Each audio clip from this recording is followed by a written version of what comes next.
We're bombing Venezuela right now. It is 2:35 a.m.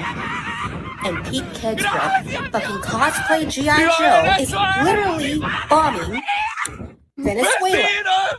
You guys didn't stop them when they were bombing boats in the ocean. You didn't stop them when they fucking took a tanker off the coast of Venezuela like a bunch of fucking pirates. You guys didn't say shit when they bombed Nigeria less than 2 weeks ago. What the fuck are you guys doing? We are the terrorists. We are exporting terror to the rest of the world. What the fuck is it going to take for you people to remove this dementia-ridden patient who needs to be in a fucking padded cell at this point?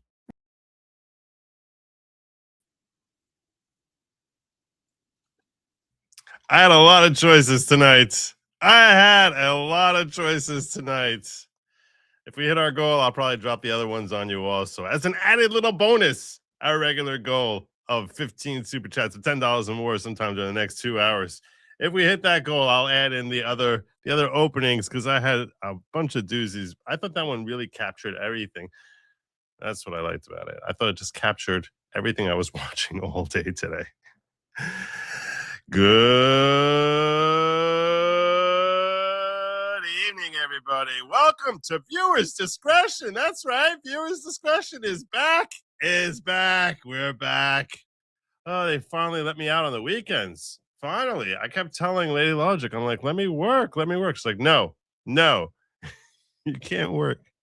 All right, maybe that's not exactly what happened. Maybe that's not exactly what happened. This weekend, as I'm sure you are well aware, America went in and basically kidnapped. There's no other word, like Batman in one of those movies. One of those movies with like the one who talks like, I'm Batman. That one of those movies where they fly to Japan and he flies to Japan and kidnaps the financier. I think it's Dark Knight. I think it's in Dark Knight when they pick up the financier for the mob. That's basically where he's just like zip lining in there and just picking him up and dropping him on the doorstep of the DOJ. That's basically what Trump is. Batman. He's freaking Batman. This is crazy. This is really crazy. That's not easy to do.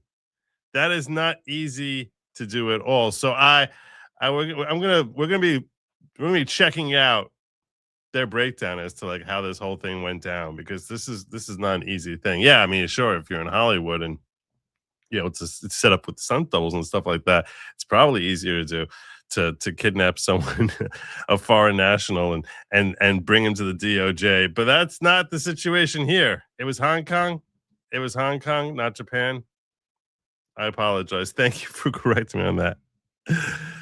Yes. So there you go. And the word is apprehended. I shouldn't say kidnapped. Yeah. Okay. It's tomato. I don't care. I'm totally down. Look, it's very easy Monday morning quarterback to say, look, the operation worked. It worked. And he's a terrible human being who's, by all accounts, not a good person, and who's been inflicting harm in America, and basically was threatening and basically making himself as difficult as possible for well, this is in case you're unfamiliar with who Nicolás Maduro is. Here you go. This is our boy. Come and get me. Someone rused the day he said this. Venga por mí. Aquí lo espero en Miraflores. No se tarde en llegar. Oh, we won't. Now you don't know. Now you know.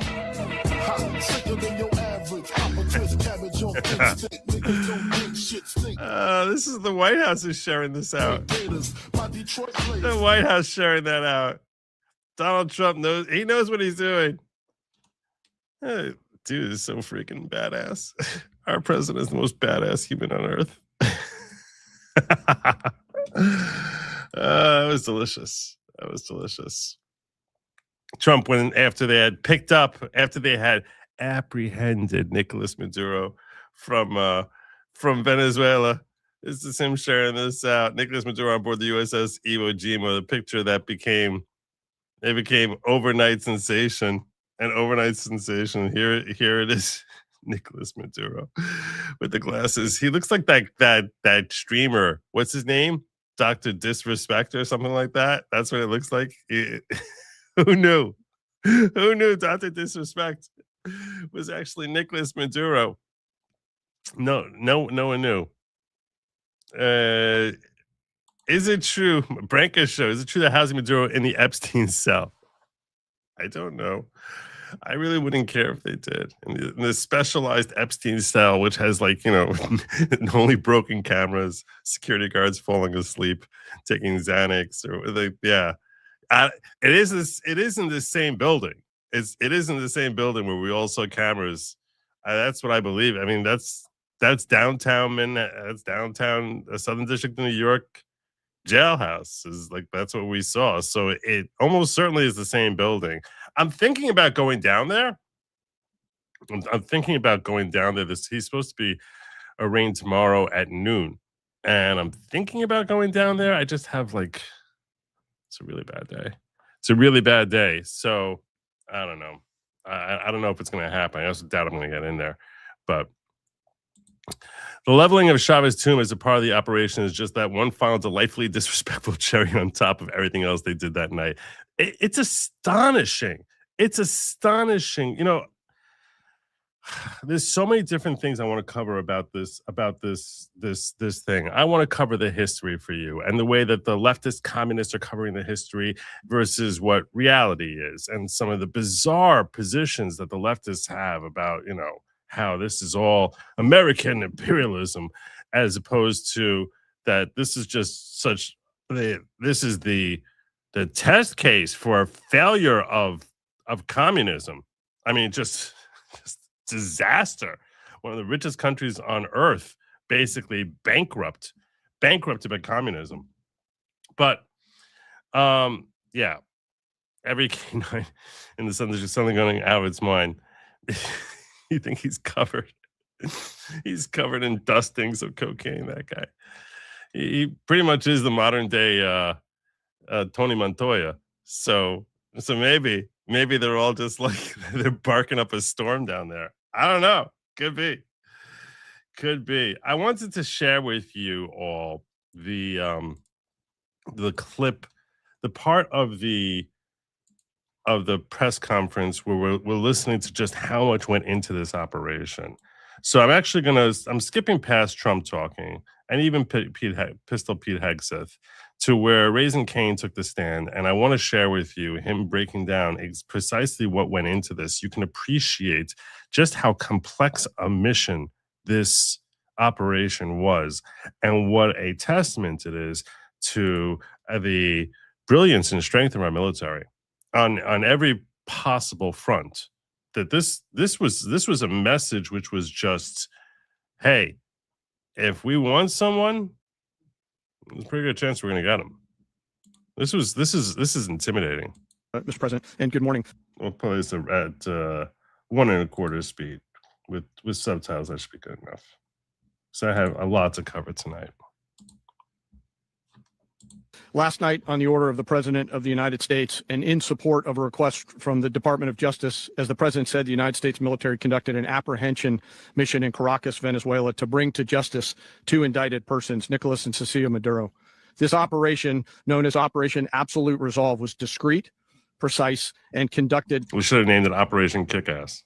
During the darkest hours of January 2nd, and was the culmination of months of planning and rehearsal, an operation that, frankly, only the United States military could undertake. What I'd like to do this morning is talk to you through some of the preparation and the details without compromising any of our tactics, techniques, and procedures. There is always a chance that we'll be tasked to do this type of mission again. Our interagency work began months ago and built on decades of experience of integrating complex air, ground, space, and maritime operations. While the past 2 decades have honed the skills of our special operations forces, This particular mission required every component of our joint force, with soldiers, sailors, airmen, Marines, and Guardians working in unison with our intelligence agency partners and law enforcement teammates in an unprecedented operation. We leveraged our unmatched intelligence capabilities and our years of experience in hunting terrorists, and we could not have done this mission without the incredible work by various intelligence agencies, including the CIA, NSA, and NGA. We watched, we waited, we prepared, we remained patient and professional. This mission was meticulously planned, drawing lessons from decades of missions over the last many years, many missions over these last many years. This was an audacious operation that only the United States could do. It required the utmost of precision and integration within our joint force. And when he's going to start describing the precision here, that you can start to try to imagine how they did this. You know, because I don't know about you, but I never really sit down and try to figure out, okay, if I was going to try to tactically figure out how to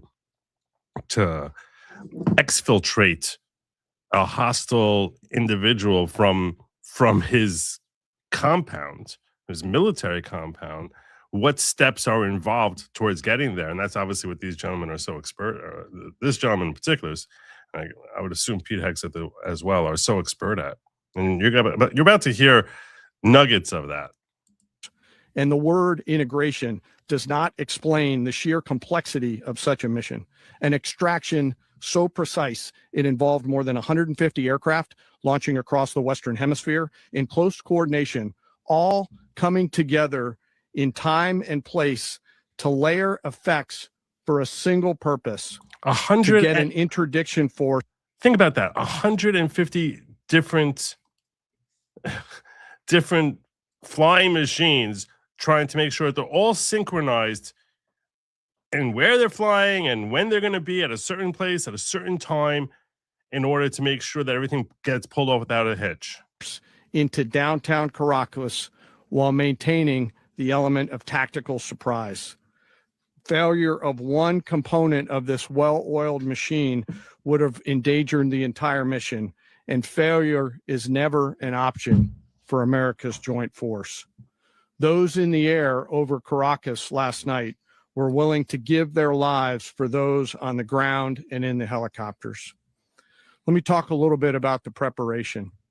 After months of work by our intelligence teammates to find Maduro and understand how he moved, where he lived, where he traveled, what he ate, what he wore, what were his pets. In early December, our force was set pending a series of aligned events. So first you have to do the research to know exactly when and where he's most likely to be at any given point in time, which this requires months of intelligence work. Key was choosing the right day to minimize the potential for civilian harm and maximize the element of surprise and minimize the harm to the indicted personnel. So as the president said, they could be brought to justice. And as the president said earlier today, weather in Venezuela is always a factor this time of the year. And over the weeks through Christmas and New Year's, the men and women of the United States military sat ready, patiently waiting for the right triggers to be met and the president to order us into action. Last night, the weather broke just enough, clearing a path that only the most skilled aviators in the world could maneuver through. Ocean, mountain, low cloud ceilings. But when tasked with a mission, this organization does not quit. At 10:46 p.m. Eastern time last night, the president ordered the United States military to move forward with this mission. He said to us, and we appreciate it, Mr. President, good luck and Godspeed. And those words were transmitted to the entire joint force. Over the course of the night, aircraft began launching from 20 different bases on land and sea across the Western Hemisphere. 20 different bases they're flying out of. This is a crazy mission. This is why they're saying that there's likely never been an operation anything like this. This coordinated, this comprehensive. This is just a testament to a military that is just so incredibly competent. It's remarkable how this administration gets cited for allegedly being incompetent when they're able to orchestrate a military that is so lethal in the way they're able to pull off something. 150 flying vessels out of 20 different locations across the country. In total, more than 150 aircraft, bombers, fighters, intelligence, reconnaissance, surveillance, rotary wing were in the air last night. Thousands and thousands of hours of experience were airborne. Our youngest crew member was 20, and our oldest crew member was 49. Wow. And there's simply no match for American military might. As the night began, the helicopters took off with the extraction force, which included law enforcement officers, and began their flight into Venezuela at 100 feet above the water. As they approached Venezuelan shores, the United States began layering different effects provided by Spacecom, Cybercom, and other members of the interagency to create a pathway. Overhead, those forces were protected by aircraft from the United States Marines, the United States Navy, the United States Air Force, and the Air National Guard. The force included F-22s, F-35s, F-18s, EA-18s, E-2s, B-1 bombers, and other support aircraft, as well as numerous remotely piloted drones. As the force began to approach Caracas, the Joint Air Component began dismantling and disabling the air defense systems in Venezuela. It literally took them out piece by piece and made sure that they had so much support for every layer that was going in there in order to minimize any potential for casualty. This is a remarkable operation. Deploying weapons to ensure the safe passage of the helicopters into the target area. The goal of our air component was, and always will be to protect the helicopters and the ground force and get them to the target and get them home. As the force crossed the last point of high terrain where they'd been hiding in the clutter, we assessed that we had maintained totally the element of surprise. As the helicopter force ingressed towards the objective at low level, we arrived at Maduro's compound at 1:01 a.m. Eastern Standard Time, or 2:01 a.m. Caracas local time, and the apprehension force descended into Maduro's compound and moved with speed, precision, and discipline towards their objective, and isolated the area to ensure the safety and security of the ground force while apprehending the indicted persons. On arrival into the target area, the helicopters came under fire, and they replied with that fire with overwhelming force and self-defense. One of our aircraft was hit, but remained flyable, and as the president said earlier today, all of our aircraft came home. And that aircraft. Thank God for that. Thank God that no casualty, not even any loss of our aircraft. This is crazy. Aircraft remained flyable during the rest of the mission. As the operation unfolded at the compound, our air and ground intelligence teams provided real-time updates to the ground force, ensuring those forces could safely navigate the complex environment without unnecessary risk. The force remained protected by overhead tactical aviation. Maduro and his wife, both indicted, gave up and were taken into custody by the Department of Justice, assisted by our incredible U.S. military with professionalism and precision, with no loss of U.S. life. After securing the indicted persons, the force began to prep for departure. Helicopters were called in to exfiltrate the extraction force, while fighter aircraft and remotely piloted aircraft provided overhead coverage and suppressive fire. There were multiple self-defense engagements as the force began to withdraw out of Venezuela. The force successfully exfiltrated and returned to their afloat launch bases, and the force was over the water at 3:29 a.m. Eastern Standard Time. So they were in Caracas at at 12. They were in Caracas, he said, at 1:01, and within 2.5 hours, they had him. We're back home. With indicted persons on board, and both Maduro and his wife were embarked aboard the USS Iwo Jima. In closing, what we've witnessed today is a powerful demonstration of America's joint force. We think, we develop, we train, we rehearse, we debrief, we rehearse again and again, not to get it right, but to ensure that we cannot get it wrong. Our jobs are to integrate combat power so when the order comes, we can deliver overwhelming force at the time and the place of our choosing against any foe anywhere in the world.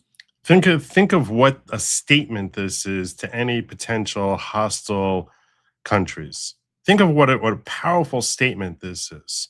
You know, the same way we saw that under the failed Biden administration, that the disastrous pullout from Afghanistan became an invitation to the world to basically do whatever the heck they wanted. It became an invitation for Putin to go into Ukraine. It became an invitation for Hamas to go into Israel. It became an invitation for one chaotic scene after another across the globe, because they're like, what the hell is this administration going to do? This is the exact opposite message, that if we want you, we will plan a mission where we're likely to suffer no minimal of any casualties and get exactly what it is that we want. And that is a flex that Donald Trump just made, not simply to Venezuela. No. This is a statement to the world. Everyone sees this. Just to get a general idea, and I want to catch up on some chats that popped in here. Just a general idea as to just how impressive this is. I want to find the right. This is the post. What did you make of the event? You want to know how impressive this was? Don't take my word for it. No, the best way you can ever get a true flavor, possibly a true flavor, of just how overwhelmingly impressive the work here was done, just listen to one of Donald Trump's biggest enemies. This is a person who knows he's potentially facing indictment from the Trump administration.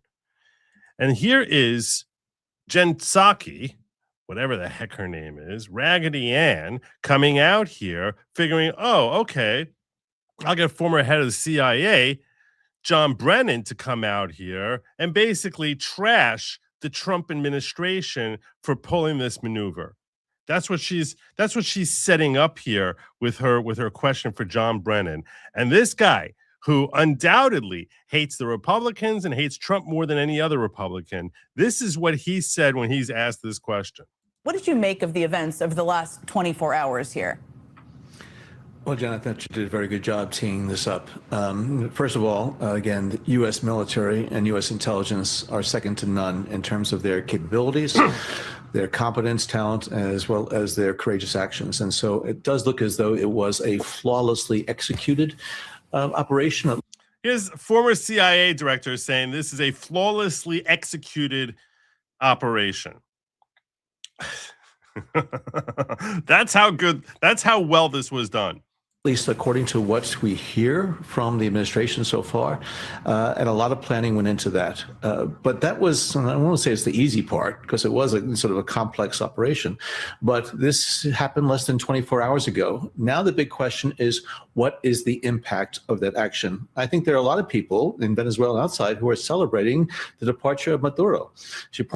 So he even has to admit that a lot of people are probably really happy that he's gone. Pointed out he was an illegitimately installed leader, a dictator of Venezuela. And you wouldn't know that to hear so many people on the left saying, give him back, give him back, give him back. Like idiots. Complete and total idiots. Give him back. But even John Brennan has to admit this was a flawless operation by a guy who, by most accounts, was illegitimately claiming to be the president of Venezuela. He was involved in drug running for a number of years. He's been involved in a lot of, criminal activity. And so, yes, it's good that he is no longer in charge. But the big question is, what is going to happen now after this?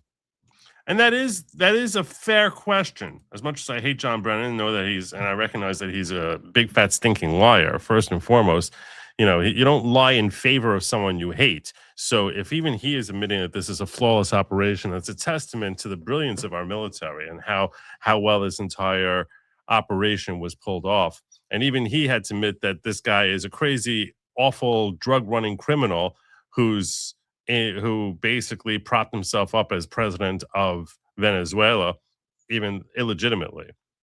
So, but I think his question is a fair and reasonable question. What happens now?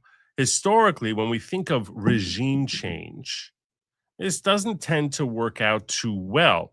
Meaning, whenever we try to set someone up, and we end up bringing someone in who's worse than the person who we were dealing with beforehand. This has happened many, many times, and it's a valid concern because when there's a power vacuum in any foreign country, usually the ones who are going to come in there are ones who are most intimidating.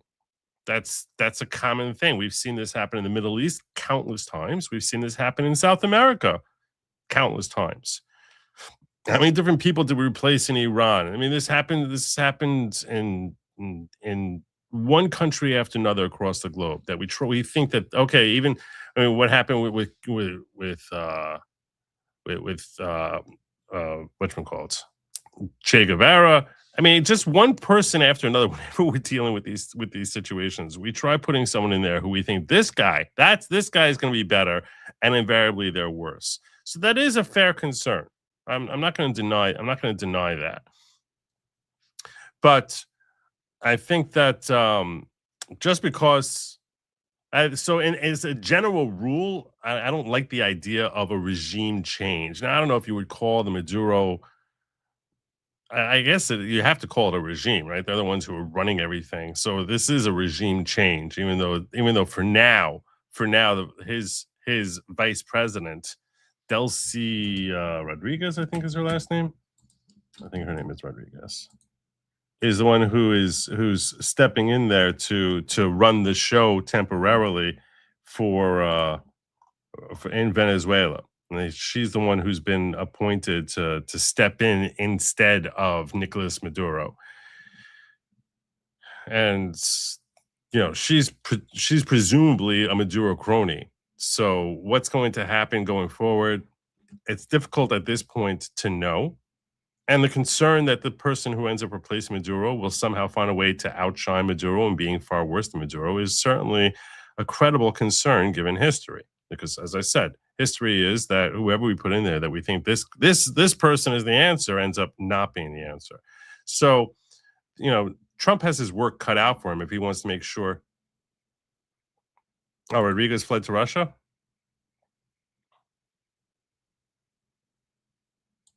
Well, there you go. So I'm not sure. So I actually have my updates over here. But I have my live updates going on over here. Live updates. And I hadn't seen that. I trust you on that. I'm sure you're right. I hadn't seen that. Maybe I have to refresh them. Maybe I have to refresh my updates. So I have my running updates here come from the Hill, but I don't know if their updates are so phenomenal. But I'll trust you on that for sure. Let me catch up on some chats here and then we'll move forward. A boss once told me, you can fix it or I can fix it. That is what that boss meant. We did ask Maduro to leave nicely. Yep, it's true. And, when the boss is saying, you can fix it or I can fix it, he's basically, if I'm going to fix it, what the heck do I need you for? That's always the underlying message behind that statement. Wellesley, member for 24 months. I'm going to give you the hard horn for this. If you have a soft war through immigration, drugs, and oil, how do you deal with the person that is a leader of a country? This approach makes sense. Yeah. Yeah, you go Batman on him. and you apprehend. And you apprehend. Tim Riggs says, I generally do not favor foreign intervention. Me either. As a general rule, I don't favor foreign intervention, but the circumstance with this dude certainly is a possible exception. What pushes it into full acceptance for me is what this shows we're capable of in a way no one can deny. Yeah, and that's sort of why I'm less bothered by this. I don't like the messaging which Trump was implying that we're going to be running Venezuela, but I don't think he really means that we're going to be putting troops in there in Venezuela. That would be something that would make me regret this entire operation. If in fact, the next thing you know, we're going to be seeing, we're going to be seeing thousands of troops going down and occupying portions of Venezuela, that would make this entire operation something that I would be strongly against, because I don't want to see us occupying a country.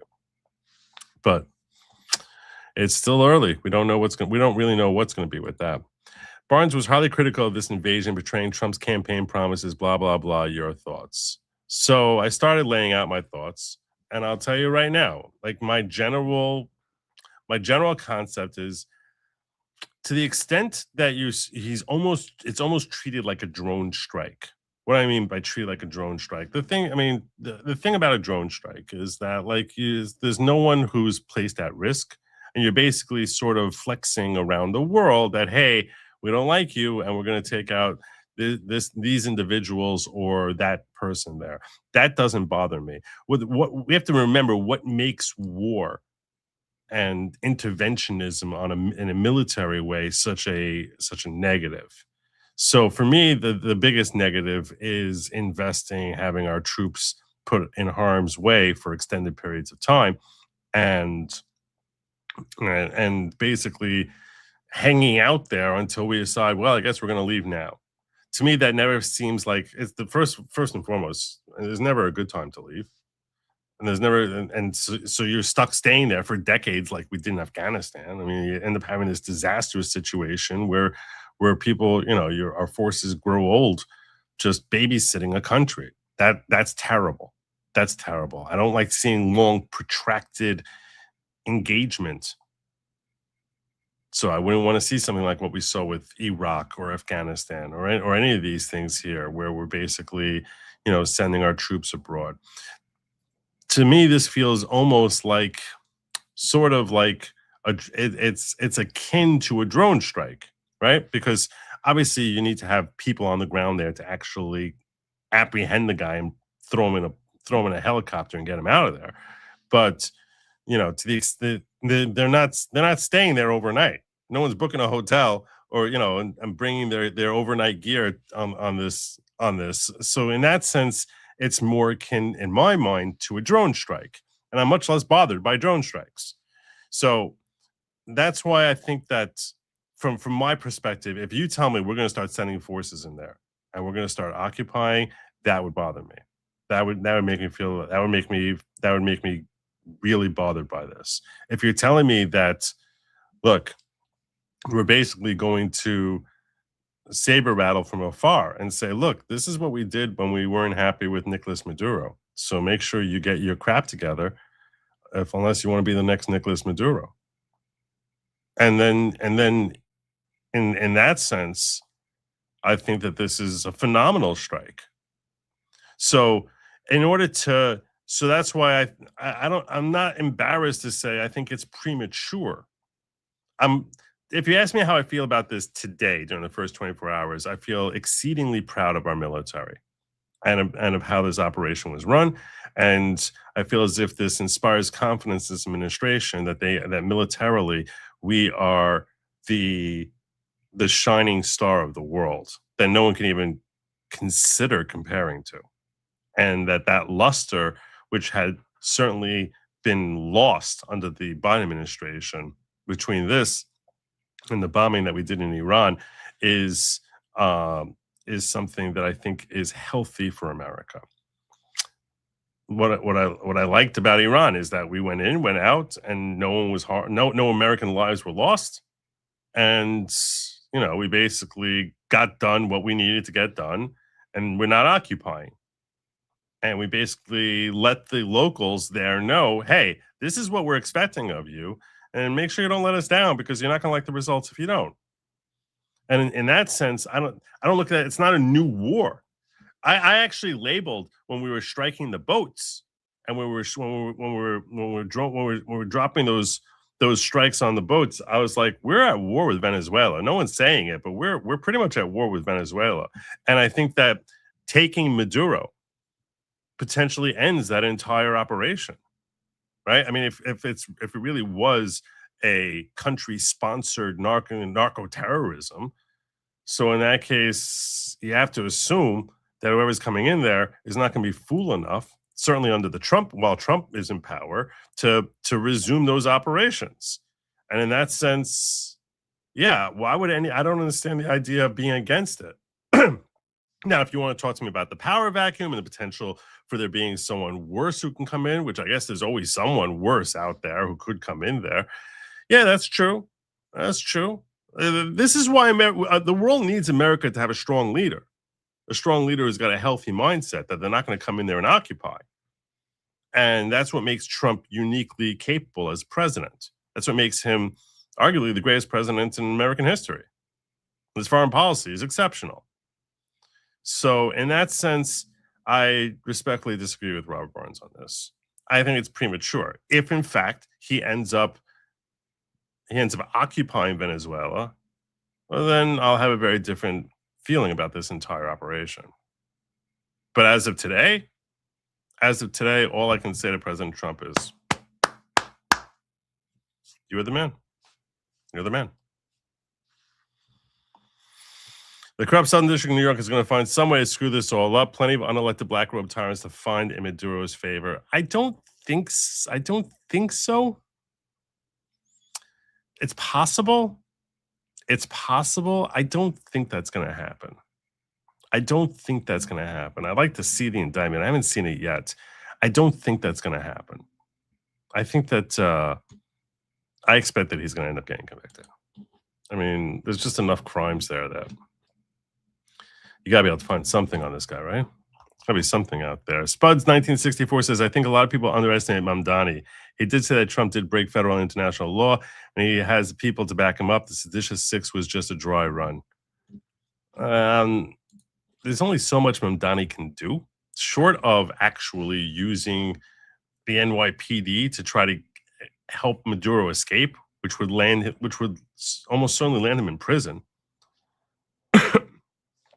I mean, I guess he can claim that it was clumsiness, that he escaped or something like that, but it's pretty hard for him to actually do anything. These are federal charges in federally controlled buildings. Like he'd have to really try hard to louse this up.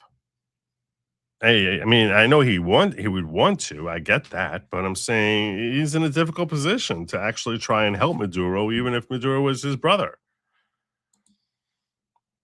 New foreign policy for Panama, Cuba, Mexico, Venezuela. New leader for a month until the ruling class gets on board. No more communists. Well, that's all we can hope for, right? That's all we can hope for. Rich Parker says, imagine the price of gas by midterms. If sanctions are lifted on Iranian and Venezuelan oil, I'm guessing below $2 a gallon. Combine that with Dems supporting dictators, illegal socialists, nobody will.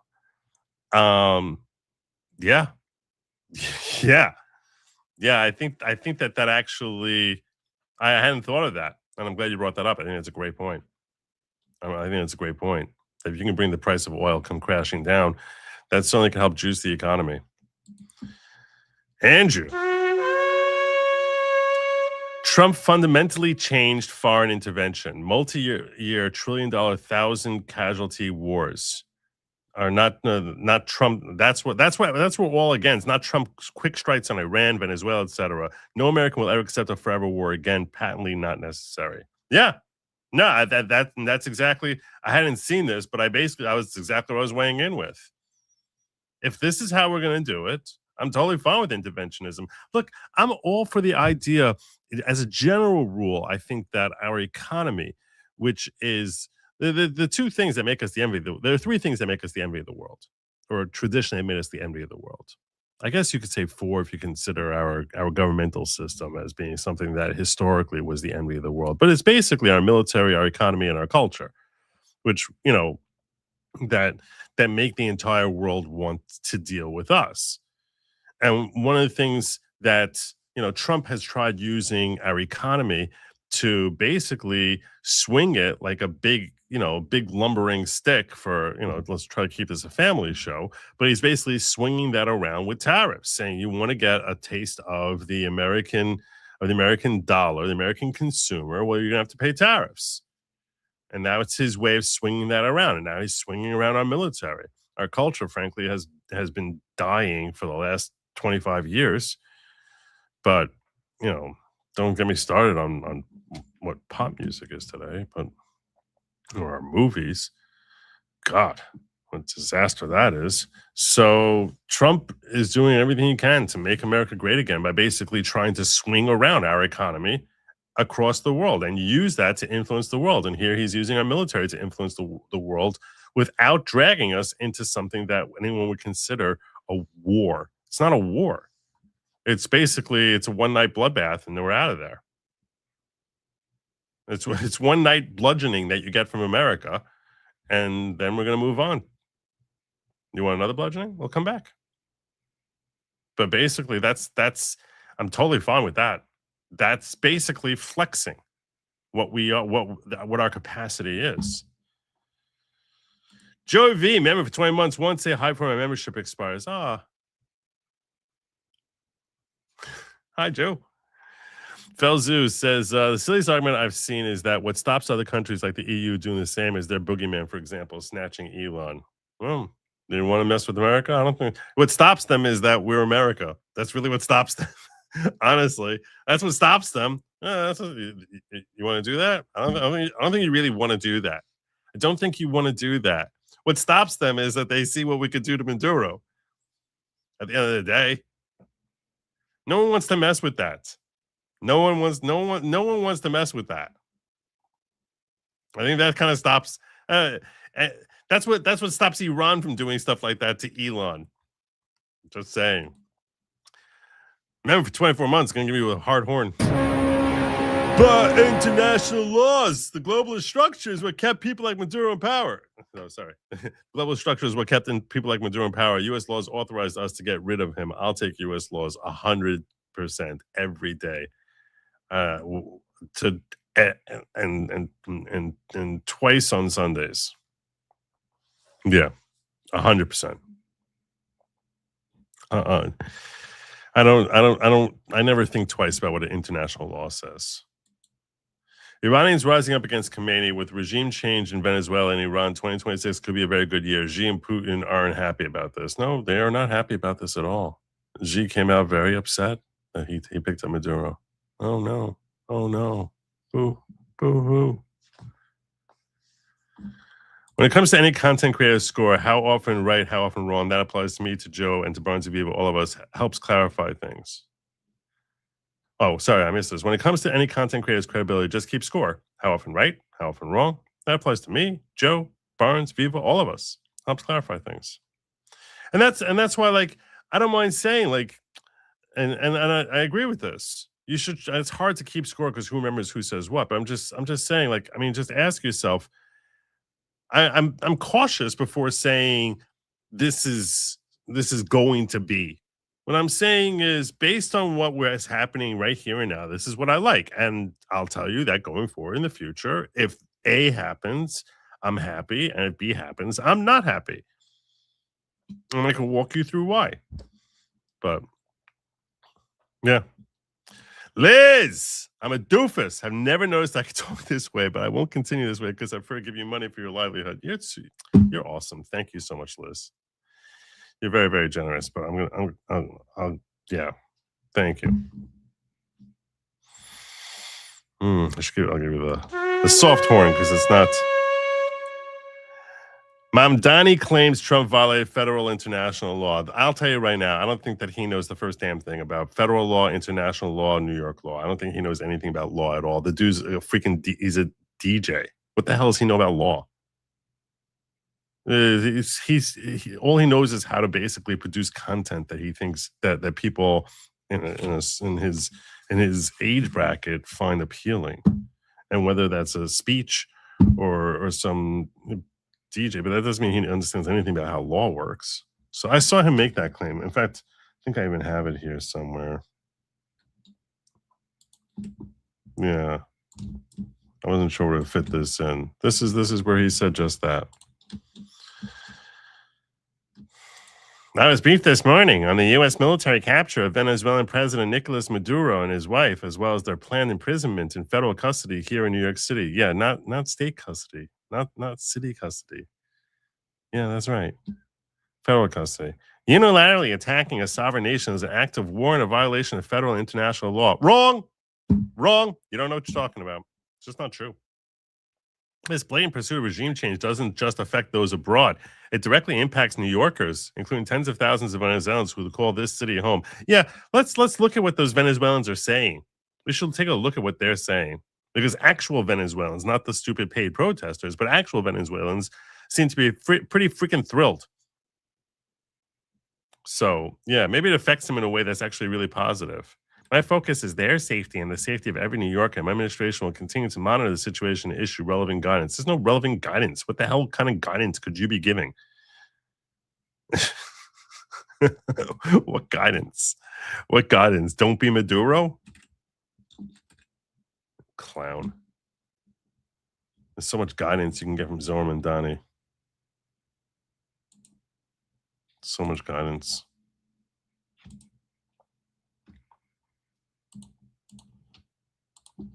I meant to share this with you earlier, but we'll do this now. Here is Nicolás Maduro being perp-walked. Good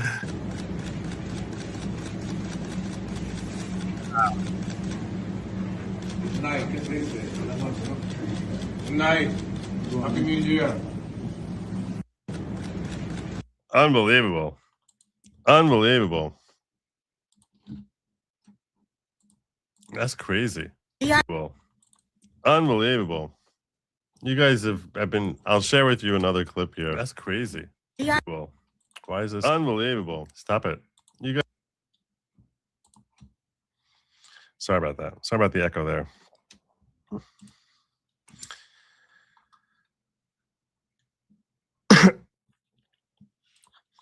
We need to remind Mexico that they're a nation of Winfield Scott and Ulysses Grant. That we are the nation of Winfield Scott and Ulysses Grant.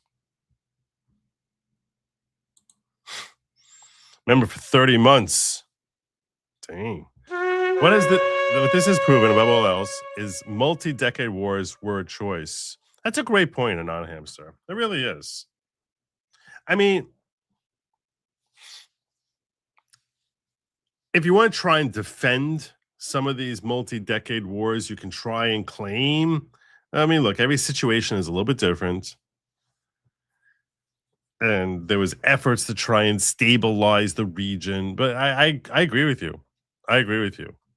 I think that you could say that back then they didn't have the tech to try to monitor these countries. 20 years ago, we didn't have the kind of technology to actually be an eye in the sky, literally knowing what our enemies are doing at any given time. So it was a little bit more challenging to actually monitor them without having troops on the ground. But certainly going forward, how will we remain in control without some troops? Someone will need protection. Oil, silver, rare earth materials, stability, and reputations at stake. A lot of moving parts.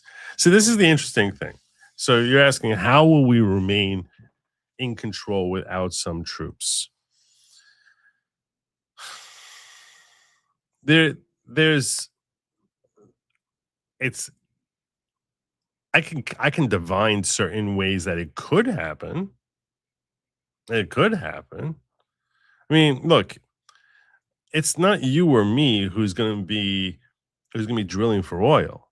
Companies that are drilling for oil are wealthy companies. Like they could hire their own security there to protect them. Why do they need to have U.S. troops? Like, why is that part of what?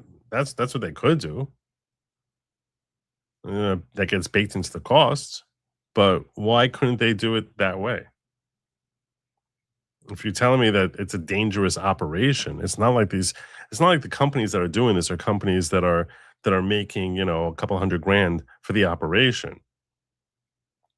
These are operations which are worth billions of dollars, particularly if you're talking about Venezuelan oil. So if they have to bake into that cost the cost of hiring proper security for their operations, why is that American taxpayer who's paying for that? Why should that be financed by you and me? Much less American lives.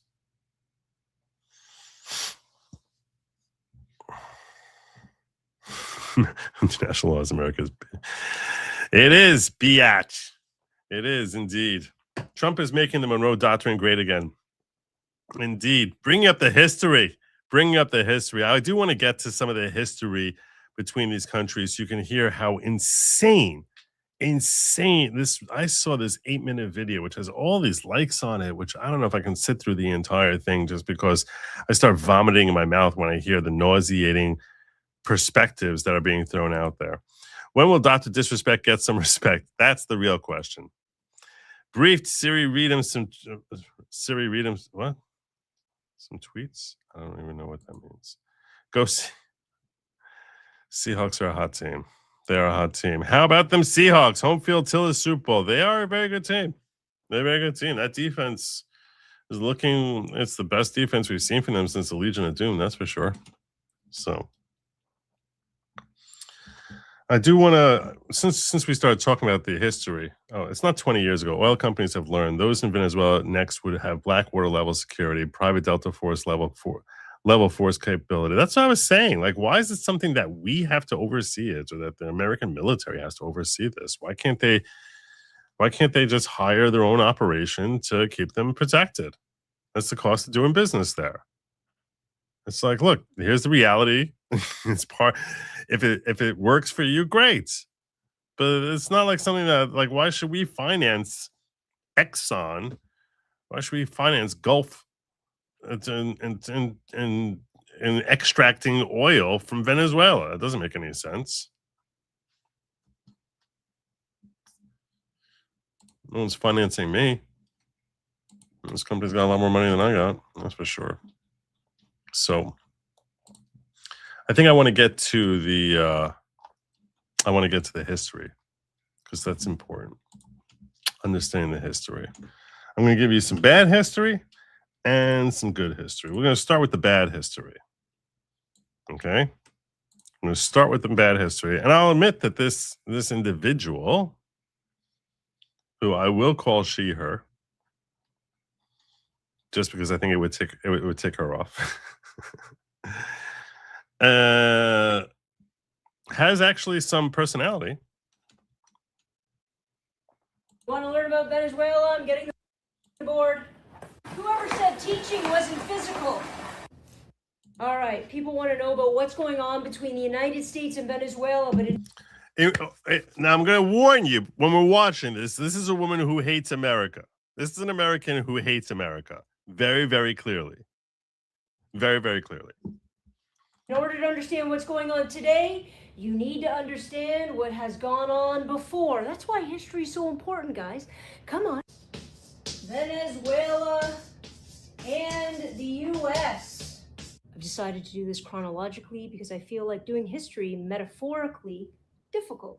Number one, pre-1998. Pre-1998, Venezuela had a huge oil supply, actually biggest in the world, and the biggest stakeholder was a U.S. company called Exxon. That's true. Why is this important? Because of their huge oil supply in Venezuela, Exxon took it over. So the vast amount of profit, the percentage of profit, went to the U.S. Not true. That's already not true. It was split 50-50 between Exxon and Venezuela. And you also have to realize that the nature of the oil that comes out of Venezuela is a very different type of oil. It's actually, it's a type of crude oil, which is, I think, as I understand it, needs a lot more refining than, let's say, Texan oil or Middle Eastern oil. So you need special refineries for that. It's not like Venezuela was like, oh, we love you, America, or oh, we have no choice. You have a gun to our heads. That's why we're doing it. They did it because it made sense financially, because they couldn't get it done the way the American company Exxon could.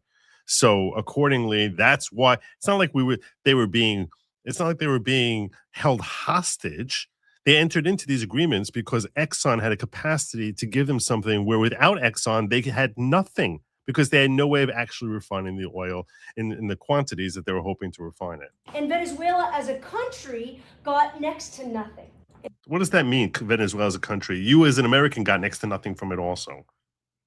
You want to say the United States got it? Why is the United States getting it more than Venezuela's getting it? This is stupid. What does that even mean? What does that even mean? This is already trying to lay this out in a way as if here's the United States of America coming in and bullying Venezuela for their oil, which is crap. It's just not true. You have his Exxon is going in there and basically saying, hey, look, you want us to do the refining that you can't do? All right, well, we're going to take a healthy cut of this. We're going to take 50% here.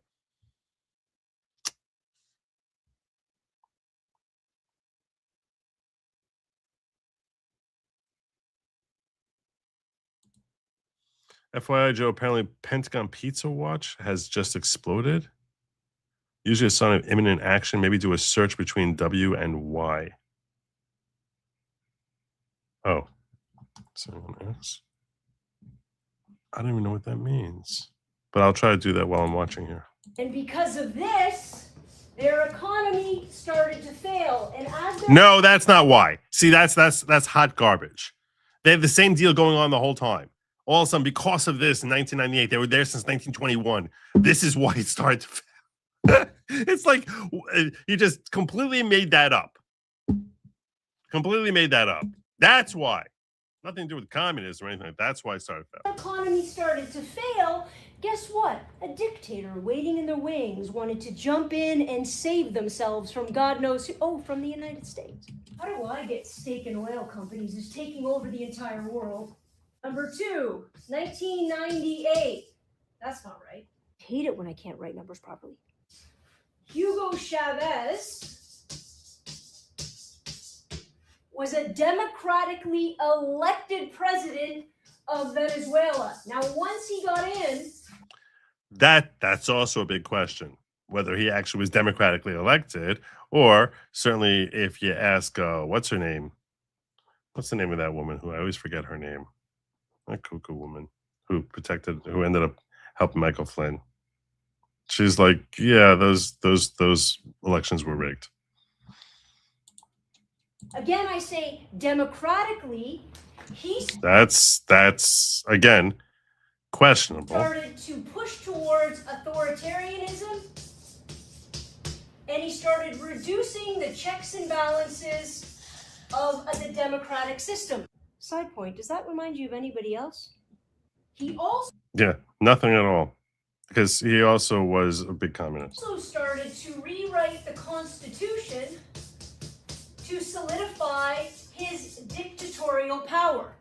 Parallels are really uncanny. Yeah, 2002, with Biden. A woman named Maria Machado. Ignore how I said that, but keep that name locked in your head because she's going to be important later. Created an organization called SUMAT in order to overthrow the Chavez government. Psst, who do you think was funding her operation? That's a big question. W. Bush, that's not established States anywhere. That's completely. Is it possible? Did he have incentive to do that? Yeah. You know what? People just make up names to mean anything nowadays. So through this National Endowment for Democracy, the United States funded Machado in order to overthrow Chavez. And the disaster that came under Chavez's socialism, this we're just going to ignore. This we're just going to totally ignore. The fact that the socialist was predictably an authoritarian, that also we should ignore. Lunatic. And when it didn't work, Bush said, not my problem, I didn't know anything about it. And she was eliminated from all political life going forward. And then in 2002, what does that even mean? Very busy guy. Number 4, in 2007, Chavez reinvigorated with power and an authoritarian regime, decides to nationalize Venezuelan oil. He nationalized everything. That meant that Venezuela took all He's a socialist. of Exxon's money, all their oil, and all their access to oil, and shifted the lion's share of profits back to Venezuela. And how did that work out for them? And left Exxon, well, not a lot of money. P.S. Exxon then sued and won $1.4 billion in a claim. But what kind of international police force are we going to get for Venezuela to be forced to pay Exxon? None. That's actually not even true. There are ways to actually seize assets. And they collected $250 million of it, as I understand. After that huge shift of economic power, Venezuelan oil dropped from 3 million barrels a day way down to 700,000 barrels a day. Because they couldn't refine it. Because they couldn't do it. Because they were stupid. It was a stupid decision. That's why. But you're just ignoring that. You're like, oh, wow, Chavez, man of the people who basically destroyed our economy by throwing out the one company which was able to actually do something with the oil, with all the oil was sitting on. Idiot. Instead, you're portraying it as if this is like American imperialism. No, this is basically like when we shun capitalism for socialism, oh my God, everything falls in down the toilet. Barrel a day due to corruption, and let's be honest, socialism. Let's be really honest. Let's be honest, throwing out Exxon, that was a big mistake. Formal sanctions put on them by the United States because they just stole a bunch of their money from No, they fell apart before the sanctions. corporations. Stole might be a U.S. word, considering the oil was on Venezuelan land and considered a Venezuelan resource, but who's counting? It was such a retarded take. All right, I can't do anymore with this woman. We made it halfway through, which is more than I thought I was going to get from her. Let's get some real history. Let's get some real history in a moment. It's unbelievable. It's not 20 years ago. Oil companies have learned those involved. Oh, we got this one.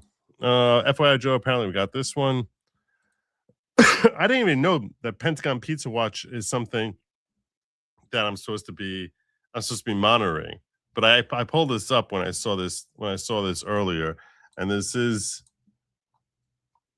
he is correct here. Papa John's Pizza is experiencing extreme spike in activity, reaching 1,250%, implying that there's like obviously things that are happening in the capital, right? You got that many people buying pizza.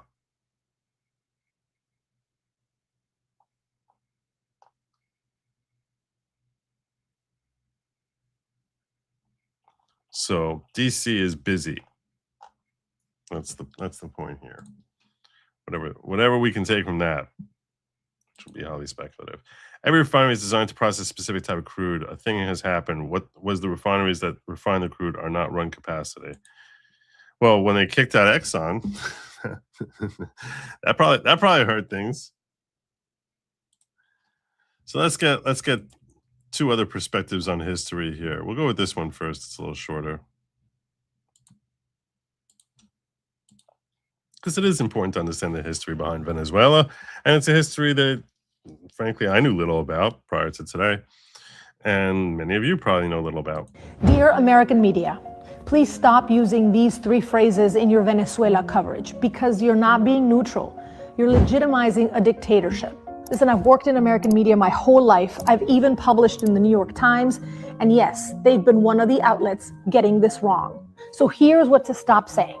1, President Maduro. Maduro claims he won the election in July 2024 with no proof. The opposition, led by Edmundo González and Maria Corina Machado, won by a landslide and have the receipts.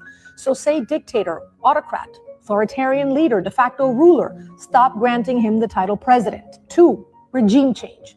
Regime change makes this sound like Iraq or Afghanistan to the American public.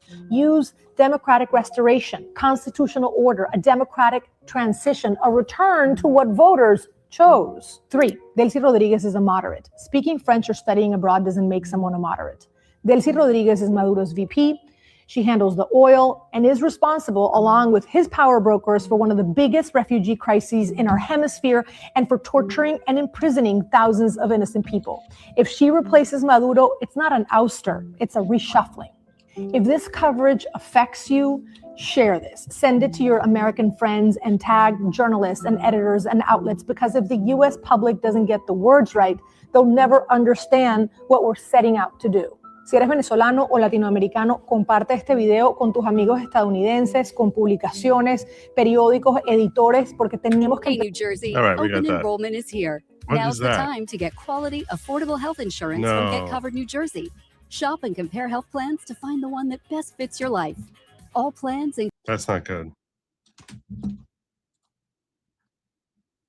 That's not what we wanted to happen. That's really not what we wanted to happen.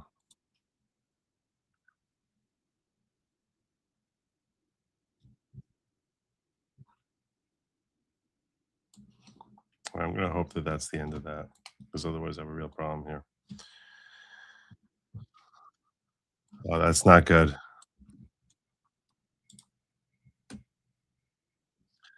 I apologize. I got...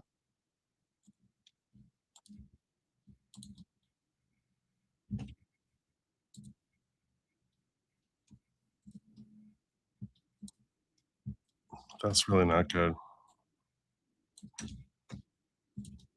I apologize. I got a pop-up here.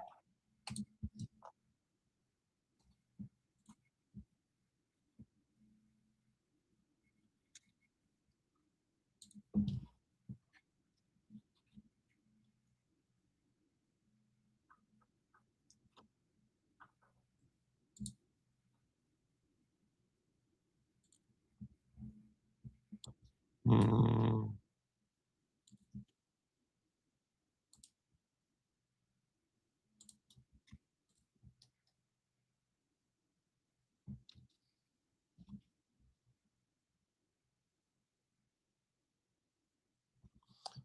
My apologies. I found it. God, that was annoying.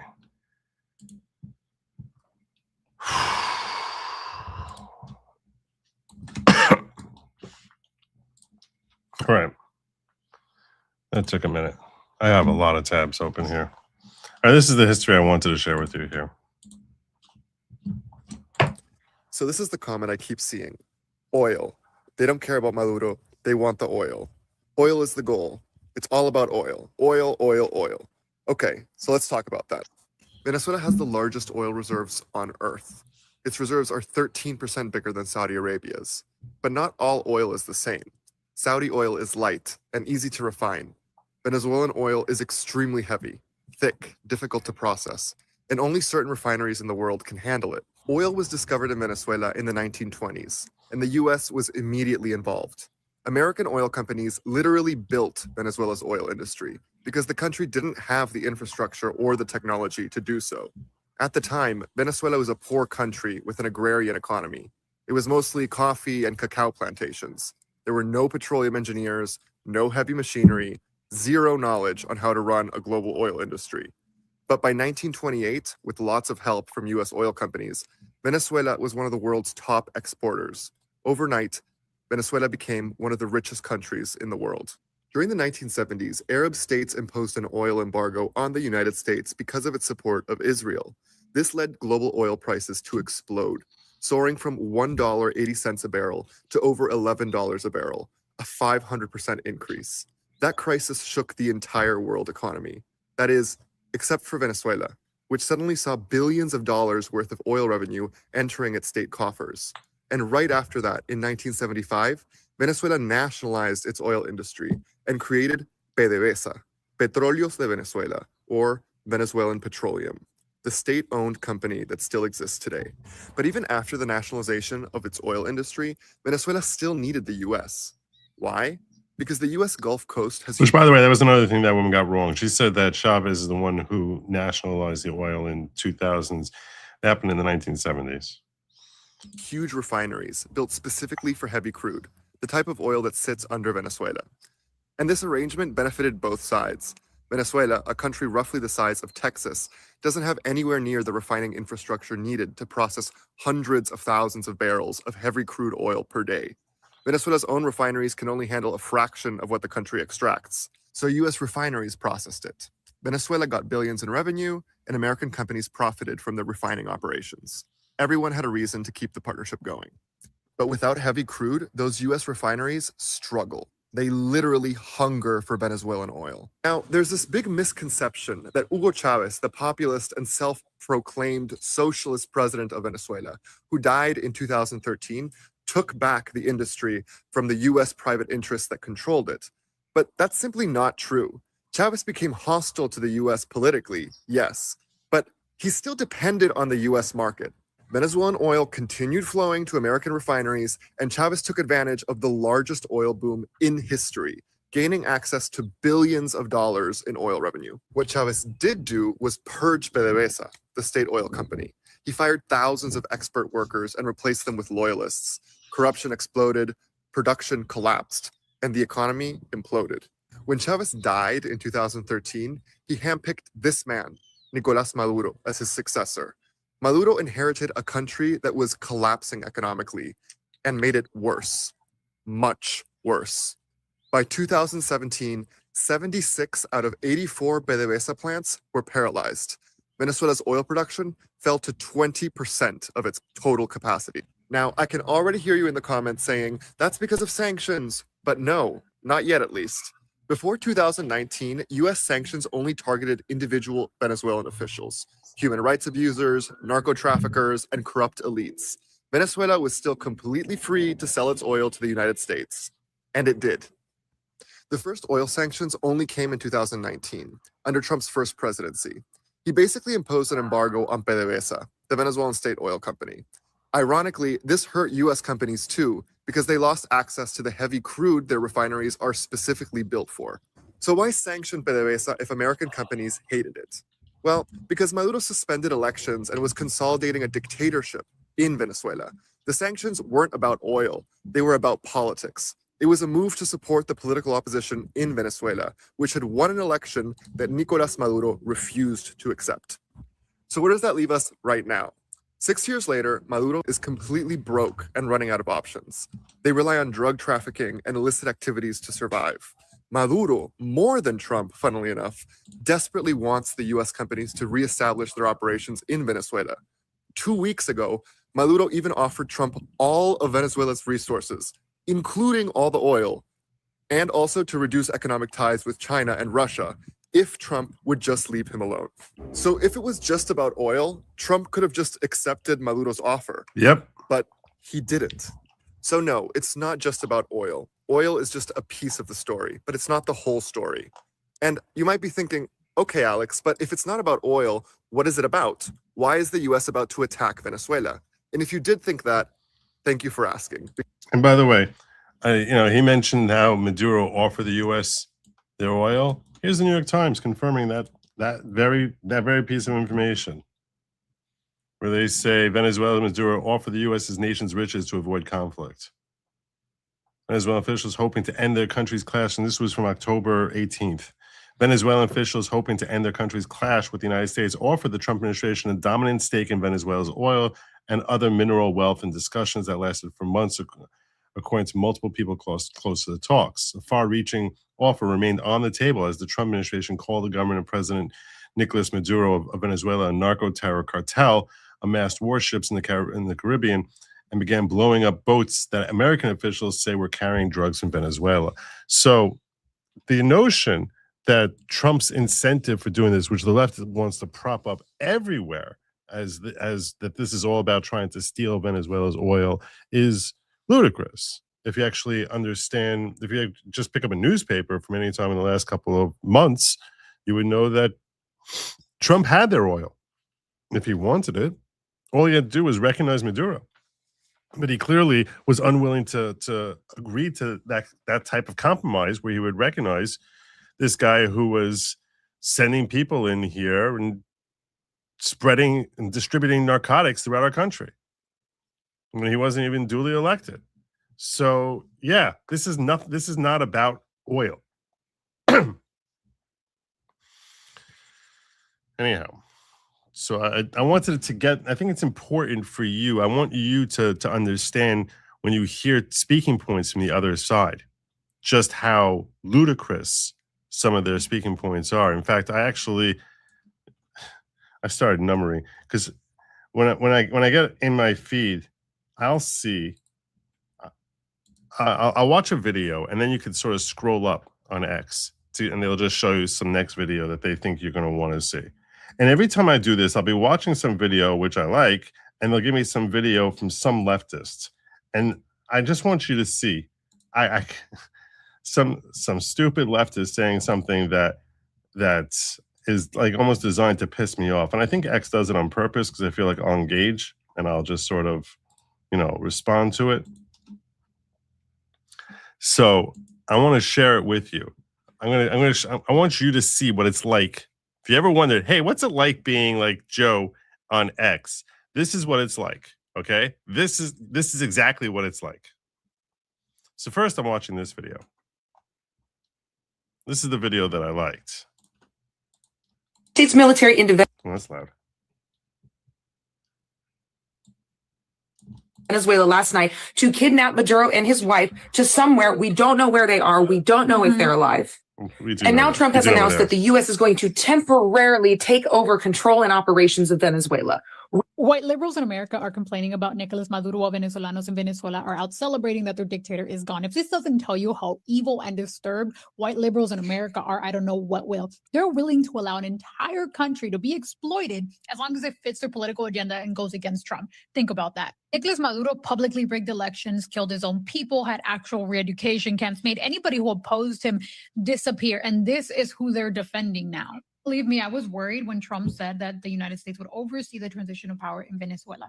But here's a reality that no one wants to admit. Maduro didn't just destroy Venezuela. He destroyed the entire system of checks and balances. He replaced the courts, institutions, everything with loyalists. This isn't one bad leader. This is a government gutted from within. Because of this, if we don't step in, the people who committed the corruption will be the exact same ones choosing who investigates it. The power is not going to return to the people. It'll just rotate to another loyalist from the same corrupt machine. But when these people say stay out, they're not saying stay out because it benefits Venezuelans or they care about what happens to them, because clearly Maduro was the worst thing that could have happened to him. Maduro was getting rich while starving his own people. A credible transition isn't about America controlling Venezuela. It's about preventing a total collapse. It's about let me be clear here. I don't care about Venezuela, okay? Respectfully. I don't know if you're Venezuelan or not, whatever. I don't care. I don't want us investing, and I don't want us getting involved in that.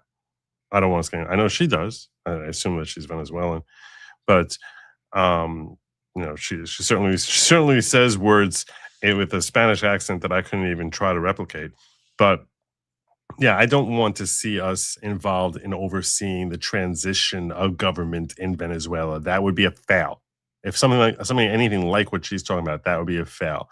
But I thought this was an interesting video. So when I scrolled up from it, I just want you to see these are the next 10 videos. I counted them off. I was like, one after another, leftist. I'm like, I don't even understand what the hell's happening here. Look at this idiocy. In the world just like kidnap an American official now? Can we just kidnap any foreign leader now? One idiot after another. You can't just kidnap sovereign leaders, bitch. Yes, you can. Oh, but Maduro this isn't about Maduro, bitch. Venezuela is a sovereign nation. Oh, yeah. Venezuela's a sovereign nation. So I scroll up from that one and come to this idiot. Dangerous, not just because of what this will mean for Venezuela in the region. It matters for our moral standing in the world. What does this mean? Thank you, Karen. I don't really care what you think it means. Then you had this guy. For real. Like how much more are y'all gonna let this dude do before y'all say enough is enough? I mean, forget the corruption. Forget the fact that your gas is higher, your groceries are higher, your cost. They're all coming down. Living is higher. Forget the fact your premiums are going up. Let's forget all that. So this is the second time this dude has done something without congressional approval. Both of them amazing. What the hell's wrong with you, idiots? Congressional approval. Then you have this guy. Oh, well. The peace president strikes again. Yeah, and doesn't bring us into a war. That's what makes him peace president. And he's not some little beta who's going to sit there and say like, oh, no, I can't do anything. But he actually will take action and not drag us into a war. Hence, he's the peace president. I want to take this opportunity to remind every troglodytic, dim-witted Trump voter who's taking a break from stealing cattle. What is with the hair? What is with like the I have to make my hair as messed up as possible. That's what shows I'm cool. Anyway, so he's got some sort of prepared speech that he's going to try and portray as if it's some riff off top of his head. And so I saw this much of it, and I was like, okay, next. Donald Trump. Eric Swalwell. This is what I get next to my feed. This is what I get next to my feed. Was always going to violate the Constitution and invade Venezuela. Always. He's done the exact opposite of what he's promised he'd do since he took office. Wrong. He's done exactly what he said he would do, which is basically make us the premier power in the world without bringing us into new wars, which is exactly what he promised. So go slide a coffee mug across the desk. This is the 36th anniversary of Operation Just Cause, where America invaded Panama. And how did fucking Donald Trump celebrate? He invaded Venezuela. He captured another nation's leader. Sure, Maduro was not a good man. He was not a good leader. You can recognize he was that a tyrant. much? But this is not okay. Why not? This needs approval from Congress. Why? Why does that need approval from Congress? You see 570 drone strikes from Obama. We didn't hear anything from you about that. How many thousands of freaking strikes did he drop? We didn't hear anything about that. What the hell are you talking about? So just killing random people, that's okay. But this needs approval from Congress. That's just not true. We were in Korea for 3 years and we didn't have approval from Congress. What the hell are you talking about? Don't start telling me that what needs approval from Congress when you don't have the first damn clue. Zero clue what they're doing. They're just basically zero clue what they're doing. Even John Brennan said that it was a flawless operation. Following a really dumb man into a very dumb.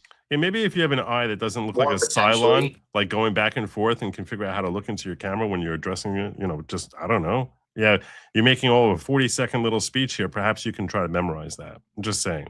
And that creates very dumb outcomes. And very dumb outcomes where we actually extricated a horrible leader who was harming Americans. What makes that dumb? What part of this is dumb? This is what my feed is. Literally, I'm giving it to you in the exact order that it came to me, and I'm saying I don't know who built X, who built this. Urgent and requires immediate. Oh yeah, of course. They're always Palestinian. They're always pro-Palestinian. This is very urgent and requires immediate action all around the world. Trump and the United States just committed another terrorist attack in Venezuela. Another one. Another terrorist. Bombing 3 different states and the capital Caracas and kidnapping President Maduro and his wife. Yeah, you're like the only one in Venezuela who's not out celebrating, getting drunk with excitement. You're too busy. You gotta make some stupid video that you figure is gonna go viral, get 2,500 likes. All these things I'm sharing with you have thousands of likes from the same idiots. Venezuela and kidnaps President Maduro. After more than 70% of the American people explicitly said that they do not want war with Venezuela. We're not at war with Venezuela. We're actually less at war with Venezuela, arguably, than we were before he went in there and did this, because before we were like bombing stuff like all the time, and now presumably we won't have to.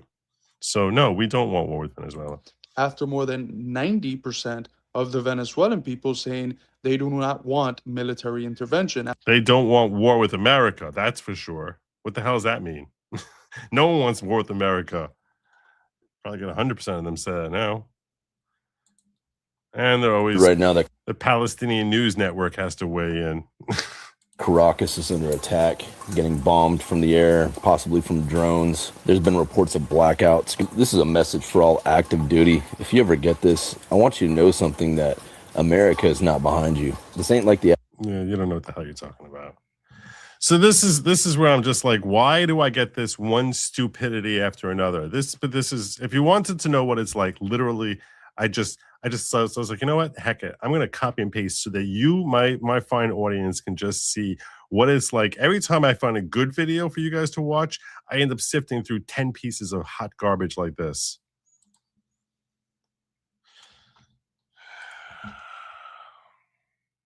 Very aggravating. Very, very aggravating.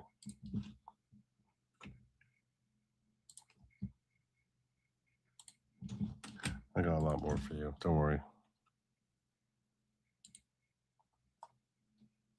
Prince God says, real talk, though, for 2028, do you think Vance and Rubio will have a sit-down to decide who runs behind the scenes, and will it be a public primary? Because between the two, I go Rubio. I would not go Rubio right now. And I know Rubio has been phenomenal as a Secretary of State. I understand that. He's been phenomenal. Yeah, you have to, and look, the knock I mentioned with respect to J.D. Vance theoretically could apply to Rubio also, but Vance doesn't have the same level of baggage behind him as far as being a neocon that Rubio had. The Rubio we're seeing today is a Rubio who's kept in check by Donald Trump. So we know that he's a very good servant of Donald Trump. From what we've seen the first year of the current administration, is that he's an excellent servant. Trump says, do this, and he's powerful in the way he can present it. He's exceptional in the way he's handled his role as Secretary of State. And J.D. Vance, he doesn't have quite the same baggage as a neocon. It's very, very early right now. They still have plenty of time to tick us off, right? They still have plenty of time for us to be like, dude, what the hell was that? So, and by way of example, 3 years ago, no one realized what a lunatic Candace Owens would become. And we're talking about 3 years from now. So that's why I think it's premature to start worrying about like who the heir apparent is. And I appreciate the accolade that you're giving Rubio with this post. And I agree with you that he deserves tremendous accolade, in particular today. In fact, it's a good breaking point for me to actually start talking about both J.D. Vance and Rubio as to what as to their reaction to this this operation. And I'm going to be going there right after I finish going through these chats here. I smell movement in Iran. He warned them like Maduro. I don't know.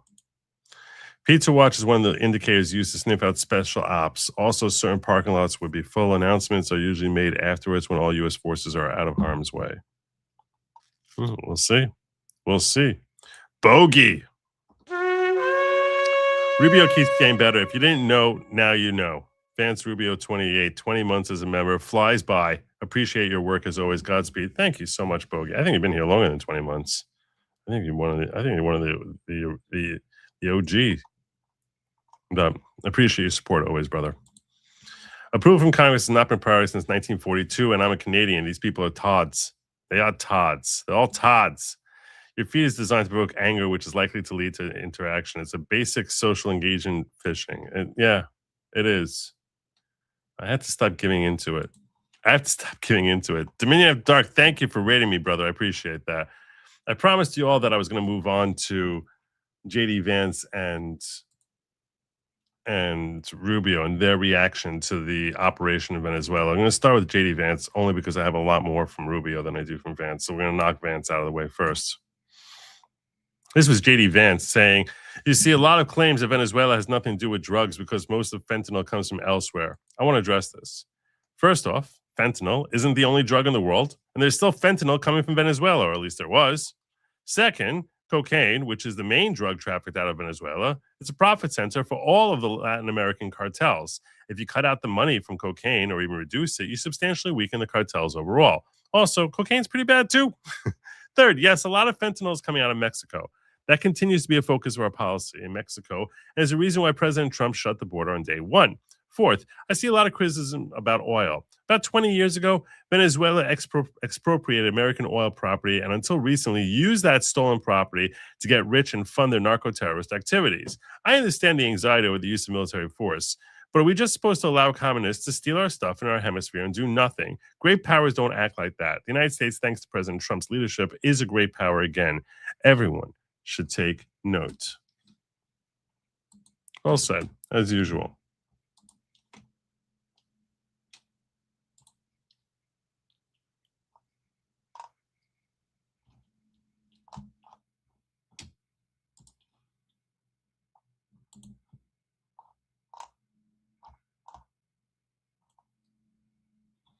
This is the clip that he was talking about, which Bogey was talking about here from Rubio, which was a great moment from him. This is a president of action. Like, I don't understand yet how they haven't figured this out. And now, if you don't know, now you know. Because this is the way it's going to play out. And I think people need to understand that this is not a president that just talks and does letters and press conferences. And, if he says he's serious about something, he means it. And this is something that was a direct threat to the national interest of the United States, and the president addressed it. And I like that he's calling out precisely what I was saying at the very beginning of this show, which is that, hey, this is a message to the world. If you don't know, now you do know. This is a message to the world.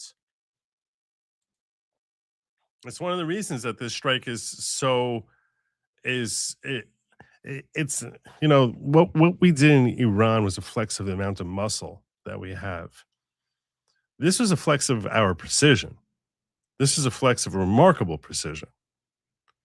I think that's probably why they had Raising Cane get up there and start spelling out just exactly what was entailed in this operation.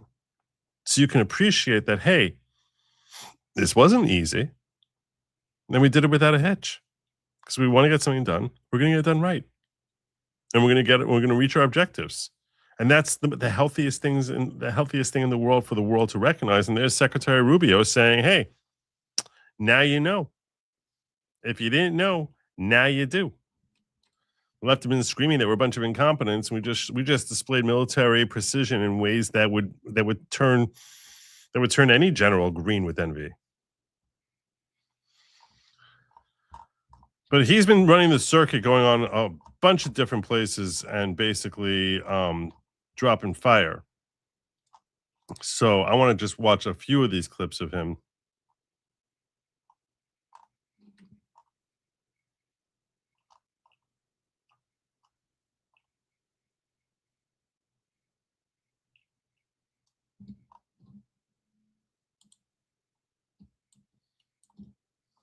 Here he is on Meet the Press.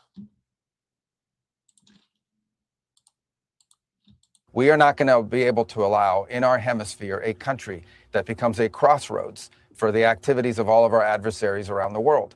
We just can't allow it. We can't have a country where the people in charge of its military and in charge of its police department are openly cooperating with drug trafficking organizations. We're not going to allow that. These things are direct threats to the United States. And we intend to use every element of leverage that we have to ensure that changes. We are not going to be able.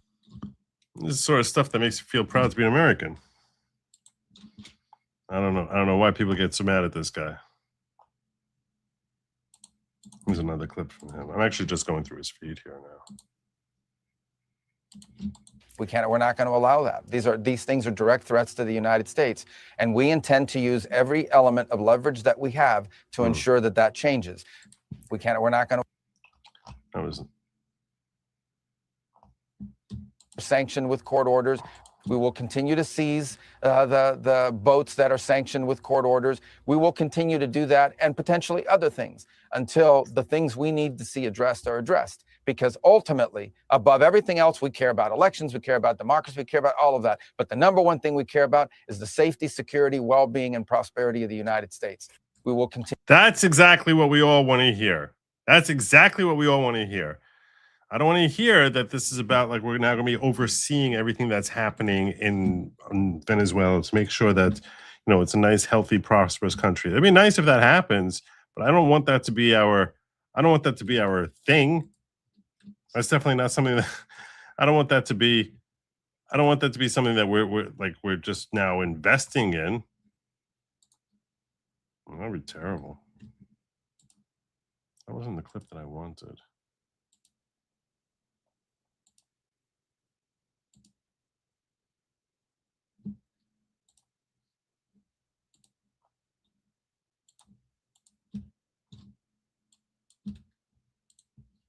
I want to share a few clips of you just so you can realize how happy they are in Venezuela. This is in Venezuela.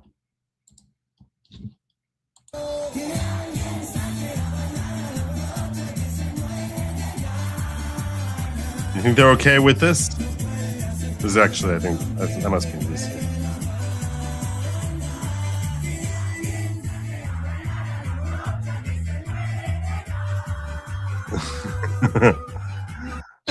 Yeah, I think they're pretty happy. I think they're pretty happy.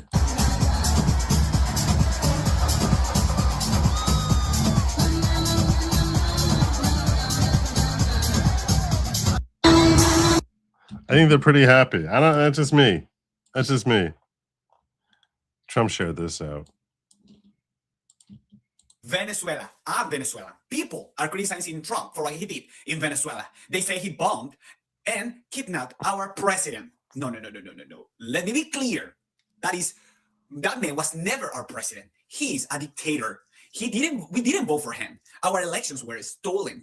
And when we protested, our kids were sent to prison. Minors were tortured. Girls were forced to prostitute themselves in prisons just to get food, to get a piece of bread.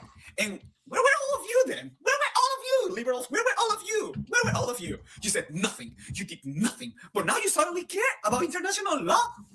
I mean, now you all talk about human rights. And yes, I do see Steven Tyler here, a young Spanish Steven Tyler. I see it, okay? But he's very excited. Right? Maduro didn't lead Venezuela. He kidnapped an entire country. So, no, Trump didn't kidnap anyone. No, he did not. He removed our kidnapper. And for that, we're thankful. You can divide politics all you want, but don't tell Venezuelans, do not tell Venezuelans how to feel about being free from a dictatorship.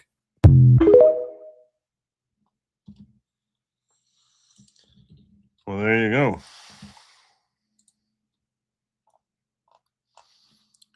And if you want to see some paid protesters in New York screaming bloody murder about it, I also don't want war in Venezuela.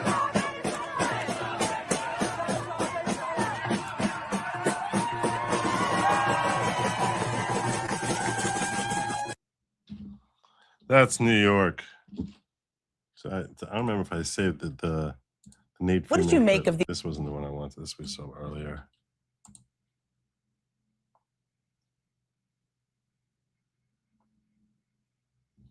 A little flashback in history here. A little flashback in history. Joe Biden. Trump talks tough on Venezuela, but admires thugs and dictators like Nicolás Maduro. As president, I'll stand with the Venezuelan people and for democracy. Yeah, you did a lot. You did a lot, Joe. You did a lot. You helped them a lot.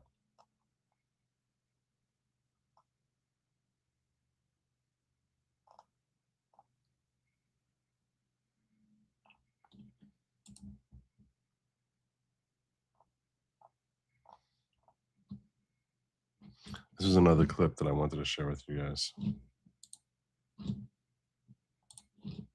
And I am Venezuelan, born and raised. I've lived in the United States for almost 10 years to the date, and I am an American citizen also, by the way. The main reason why I'm coming here today, I'm literally nobody, and if this reaches one person, my job here, that one person that didn't know what was happening in Venezuela, and now they do, my work here is done. I am outraged about the comments I've been seeing today. I made the mistake myself of going on social media and reading all the news outlets reporting on the news of the Venezuelan strikes, well, military strikes to remove Maduro. Thank you.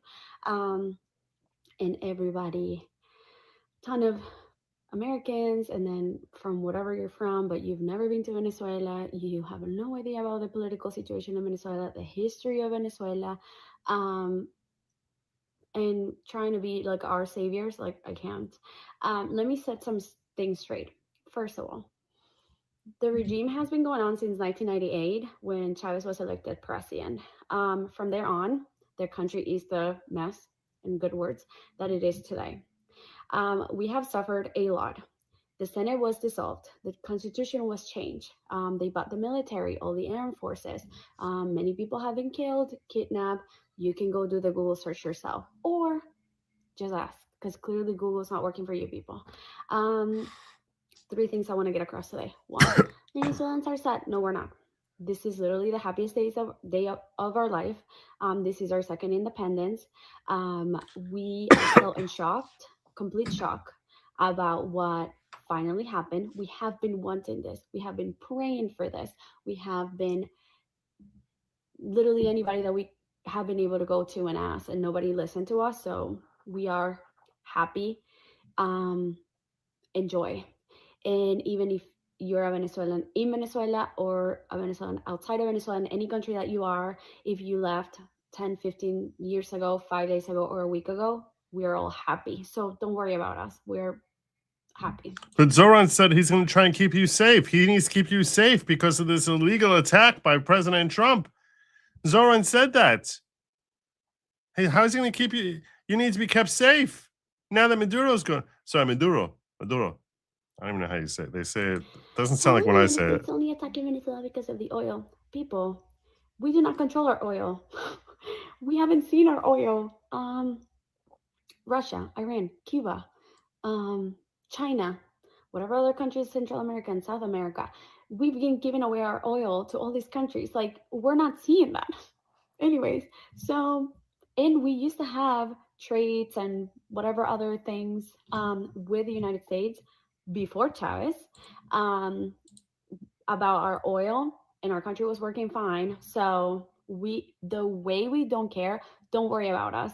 If the United States wants to take our oil, we will be happy to be giving away the oil to the United States if that means that our country is going to be safe and that us citizens, residents of whatever of Venezuela are going to be good, are going to be able to make money, are going to be able to retire, which none of those things are happening right now.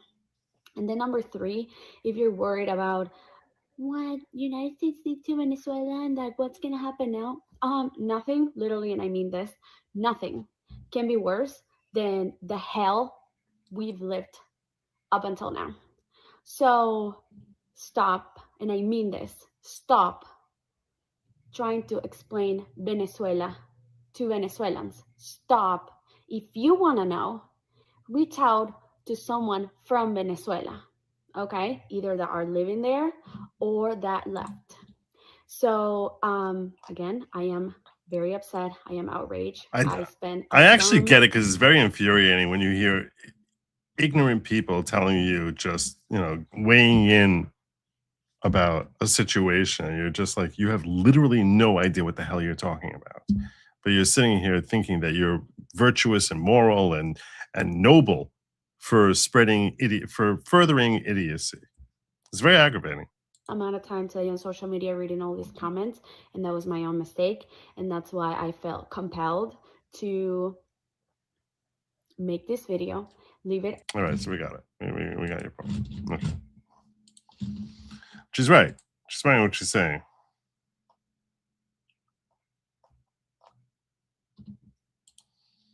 Let's get back to some of these protests. Nate Friedman on the ground there. You guys want to see me do this Nate Friedman type of thing? This is Nate Friedman. He goes to these protests. I think this was in New York. What are your thoughts on this protest? Well, these guys are paid. They're so organized. I mean, it's less than even 24 hours. They got hundreds of signs made. It's almost like they have a print shop in the back of their People's Forum over here down in the city. That being said, that if you looked at all the videos out on the internet, the people in Venezuela are happy that this is happening because now they don't have to deal with socialism and communism. But the people who are actual socialists and communists are here in America protesting against what's good for the better people in Venezuela. And that's the sad part.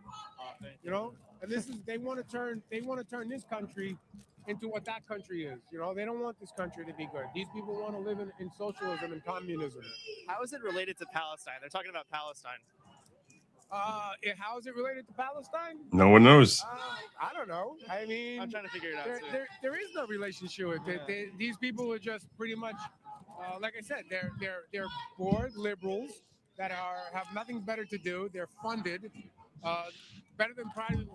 I think one of the best funded people in the world, probably $18 million a year, from what I understand. They get funded. I confronted Manolo DeSantos, leader of the People's Forum. I said, you guys got paid $20 million a year by Rolly Neville Singer to paid protests. He had no response. He didn't. Yeah, well, he actually never says a word. He'll never, because he knows once he opens up his mouth, he whatchamacallit, he incriminates himself. So that's why he's getting arrested at every other protest. Yeah, but he's getting arrested, which we pay for. Which we pay for, and he was also He was also a couple of times I've seen him with paid security, armed paid security, walking down the block with them in a protest, which is also illegal to do. What does this have to do with Palestine? Absolutely nothing. But it's the same people who protested BLM, who are protesting Gaza, protesting Venezuela, protesting anti-Trump, no kings. Everything just to destroy this country. Yeah. All right, man. Well, I'll see you around then. Nice seeing you again. Nice seeing you. There you go. Need Freeman on the ground there. I thought this was funny. I know we haven't hit everything, but we haven't hit our goal yet. But I did want to share with you a couple of funny things that I saw. After yesterday's successful extraction of Maduro, British people are overwhelmingly calling upon President Trump to do the same with Keir Starmer. That's what they should be doing in England. Look at this. This is great.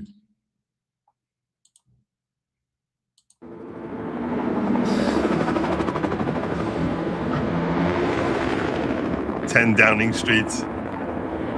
Go in there and collect Keir Starmer. Send down the hook, boys. Let's get him out of here. Sir, yes, sir.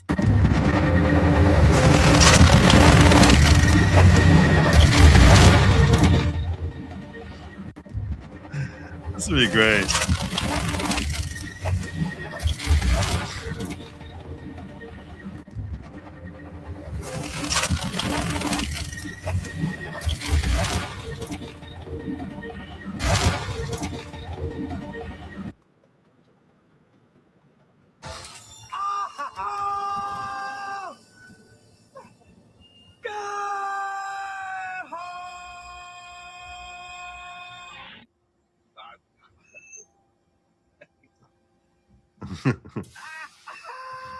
I can dare to dream in Great Britain. I don't foresee this happening. I don't really want to see him do it, but we can dare to dream. We can dare to dream.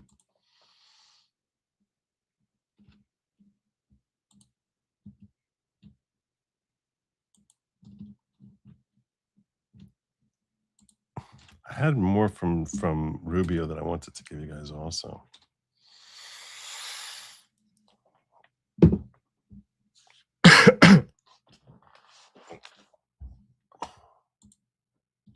All right. So I want to go back. I see Brian's not gonna let me leave. Brian's like, Joe, you're not leaving in 15 minutes. No, you're not leaving. I see what you're doing, brother. I see what he's doing. He's like, no, you're not leaving, Joe. You're not leaving, Joe. One. And then there was a second. Thank you, brother. You're very kind. Third, fourth, and go. All right.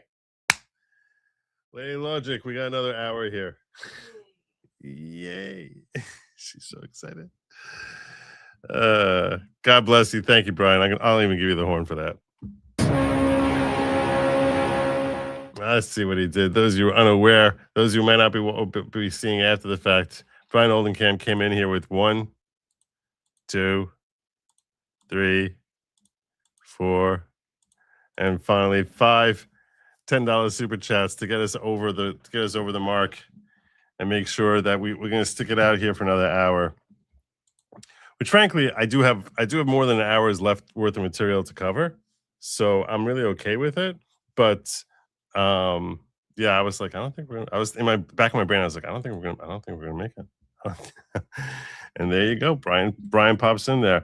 I should share with you Trump's statement when he first came out here, because this does touch on what his thoughts are, or certainly were, at least when we first got Maduro. So I'm gonna go back to what we started with. I wanted to share with you what Raising Cane was saying as far as how the operation unfolded. But I do want to actually watch Trump over here for a little bit and how he broke down his take on this. Some of his comments here were actually kind of funny. So late last night and early today, at my direction, the United States Armed Forces conducted an extraordinary military operation in the capital of Venezuela. Overwhelming American military power, air, land, and sea, was used to launch a spectacular assault. And it was an assault like people have not seen since World War II. It was a force against a heavily fortified military fortress in the heart of Caracas, to bring outlaw dictator Nicolás Maduro to justice, This was one of the most stunning, effective, and powerful displays of American military might and competence in American history. And if you think about it, we've done some other good ones like the attack on Soleimani, the attack on al-Baghdadi, and the obliteration and decimation of the Iran nuclear sites just recently in an operation. Is he really? Tim Walz is maybe that's why Pizza Watch is going nuts. Is he really? Tim Walz is stepping out. I did not see that. I actually was thinking I would cover if I had time. I had more updates on the whole Minnesota Somalian daycare thing.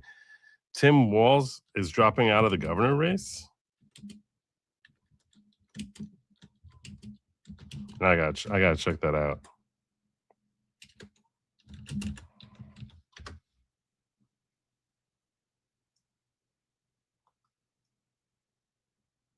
Wow. All right, I'm gonna come back to that. We'll come back to that. Thank you for bringing that to my attention, Heartbreaker. All right, we definitely have to cover Somalia now. Known as Midnight Hammer. All perfectly executed and done. No nation in the world could achieve what America achieved yesterday, or frankly, in just a short period of time. All Venezuelan military capacities were rendered powerless as the men and women of our military, working with U.S. law enforcement, successfully captured Maduro in the dead of night. It was dark. The lights of Caracas were largely turned off due to a certain expertise that we have. It was dark and it was deadly. But captured along with his wife, Celia Flores, both of whom now face American justice. Maduro and Flores have been indicted in the Southern District of New York, Jay Clayton, for their campaign of deadly narco-terrorism against the United States and its citizens. I want to thank the men and women of our military who achieved such an extraordinary success overnight with breathtaking speed, power, precision, and competence. You rarely see anything like it. You've seen some raids in this country that didn't go so well. They were an embarrassment. If you look back to Afghanistan, or if you look back to the Jimmy Carter days, they were different days. We're a respected country again, maybe like never before. These highly trained warriors operating in collaboration with U.S. law enforcement caught them in a very ready position. They were waiting for us. They knew we had many ships out in the sea, just sort of waiting. They knew we were coming.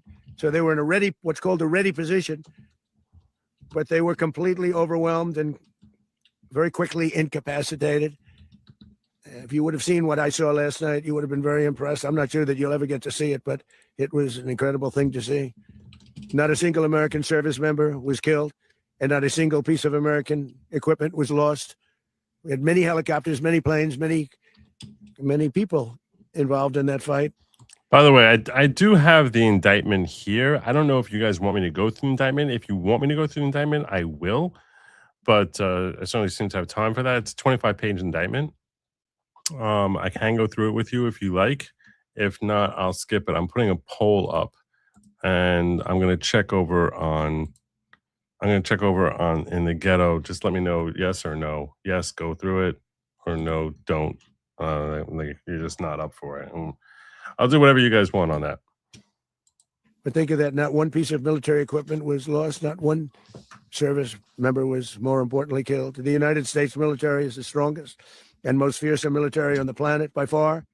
Candace says U.S. seized Maduro for the scientists. Of course they did. Of course. Of course. Naturally. With capabilities and skills our enemies can scarcely begin to imagine. We have the best equipment anywhere in the world. There's no equipment like what we have. And you see that even if you just look at the boats. We've knocked out 97. And while you're voting, if you can hit the thumbs up, that'd be awesome as well. I'm at 440 likes out of 900 people watching. That should not be. That should not be. We should be well over 500 on YouTube. And don't even get me started on the ghetto. 65 likes. 65 out of 500 people. Come on. Come on. You're welcome for the extra hour. You can actually thank Brian, who made sure to drag me out here. God bless the brother. 7% of the drugs coming in by sea. 90%. Each boat kills 25 on average. Speaking of late nights, I also want to point out to you that tomorrow I'm probably going to be starting late. They're having a wedding party, post-wedding party for my niece that my family is hosting. So I'm probably going to be starting around 11 o'clock tomorrow. So I just wanted to give you a heads up on that. 25,000 people. We knocked out 97%. And those drugs mostly come from a place called Venezuela. We're going to run the country until such time as we can do a safe, proper, and judicious transition. So, see, I don't like that. I don't know what that means. Run the country. What does that mean? We don't want to be involved with having somebody else get in, and we have the same situation that we had for the last long period of years. So we are going to run the country until such time as we can do a safe, proper, and judicious transition. See, this is very bothersome. This bothers me. This part right here, I don't like this part. That's how it started in Afghanistan. And it has to be judicious, because that's what we're all about. We want peace, liberty, and justice for the great people of Venezuela. And that includes many from Venezuela that are now living in the United States and want to go back to their country. It's their homeland. We can't take a chance that somebody else takes over Venezuela that doesn't have the good of the Venezuelan people in mind. We've had decades of that. We're not going to let that happen. We're there now, and what people don't understand, but they understand as I say this, we're there now, but we're going to stay until such time as the proper transition can take place. So we're going to stay until such time as we're going to run it essentially until such time as a proper transition can take place. I don't like that part. As everyone knows, the oil business in Venezuela has been a bust, a total bust for a long period of time. They were pumping almost nothing by comparison to what they could have been pumping and what could have taken place.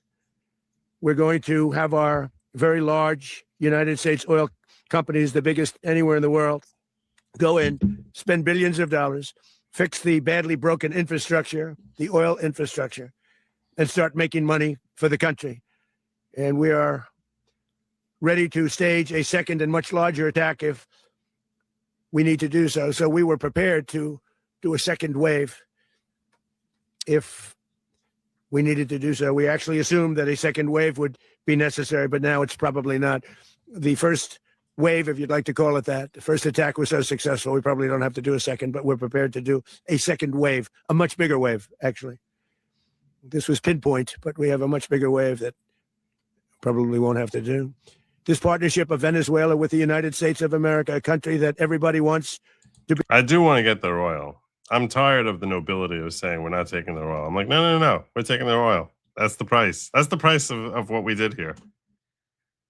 Be involved with because of what we were able to do and accomplish will make the people of Venezuela rich, independent, and safe. And it will also make the many, many people from Venezuela that are living in the United States extremely happy. They suffered.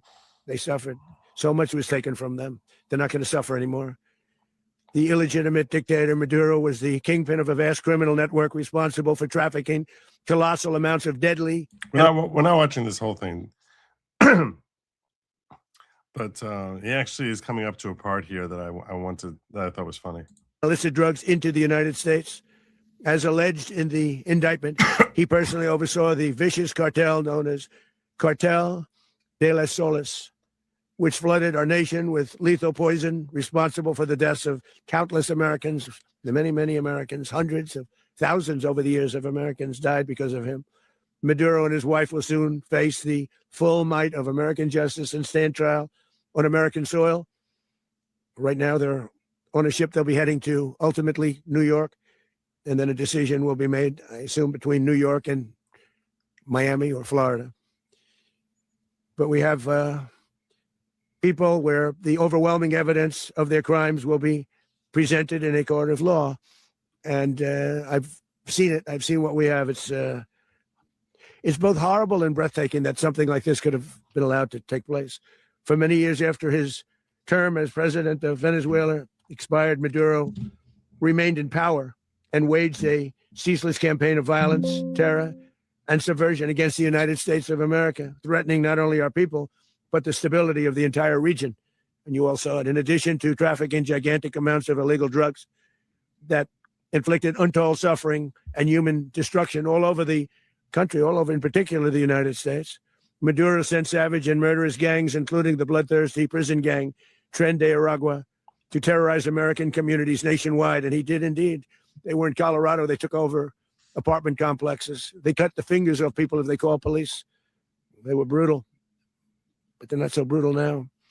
And I just have to congratulate our military, Pete, and everybody, and our National Guard, because the job that they've done, whether it's in Washington, D.C., where we have a totally safe city, where it was one of the most unsafe cities anywhere in the world, frankly. It's and now true. we have no crime in Washington, D.C.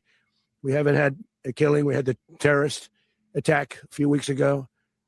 A little bit of a different kind of a threat, but we haven't had a killing in a long period of time, 6-7 months. We used to have two, on average, 2 a week in Washington, our capital. We don't have that anymore. The restaurants are opening. Everyone's happy. They're they're walking their daughters. They're walking their children, their wives. They walk to restaurants. Restaurants are opening all over Washington, D.C. So I want to thank the National Guard. I want to thank our military. And I want to thank law enforcement. Been amazing. And they should do it with more cities. We're doing it, as you know, and we're doing it in Memphis, Tennessee right now. And crime is down. We've just sort of started a few weeks ago, but crime is down now 77%. And the governor of Louisiana called, great person, and he wanted us to help him, as you know, in a certain very nice part of Louisiana. And we have done that. And it was a rough section, and we have crime down. I understand it's down to almost nothing already after 2.5 weeks. New Orleans, it's down to almost nothing. And we've only been there for 2.5 weeks. Can't imagine why governors wouldn't want us to help. We also helped, as you know, in Chicago, and crime went down a little bit there. Well, I don't want to get into that whole portion about the National Guard.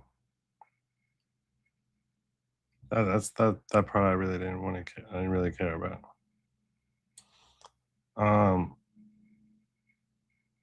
Worst and most violent monsters into the United States to steal American lives. And they came from mental institutions and insane asylums. They came from prisons and jails. The reason I say both, they sound similar. Actually, prisons, a little bit more hostile, a little bit tougher. A mental institution isn't as tough as an insane asylum, but we got them both. They sent from their mental institutions. They sent from their jails, prisons. They were drug dealers. They were drug kingpins. They sent everybody bad into the United States, but no longer. And we have now a border where nobody gets through. In addition, Venezuela unilaterally seized and stole American oil, American assets, and American platforms, costing us billions and billions of dollars. This is the part which is funny. They did this a while ago, but we never had a president that did anything about it. They took all of our property. It was our property. We built it. And we never had a president that decided to do anything about it. Instead, they fought wars that were 10,000 miles away. We built Venezuela oil industry with American talent, drive, and skill. And the socialist regime stole it from us during those previous administrations. And they stole it through force. This constituted one of the largest thefts of American property in the history of our country. Considered the largest theft of property in the history of our country. Massive oil infrastructure was taken like we were babies, and we didn't do anything about it.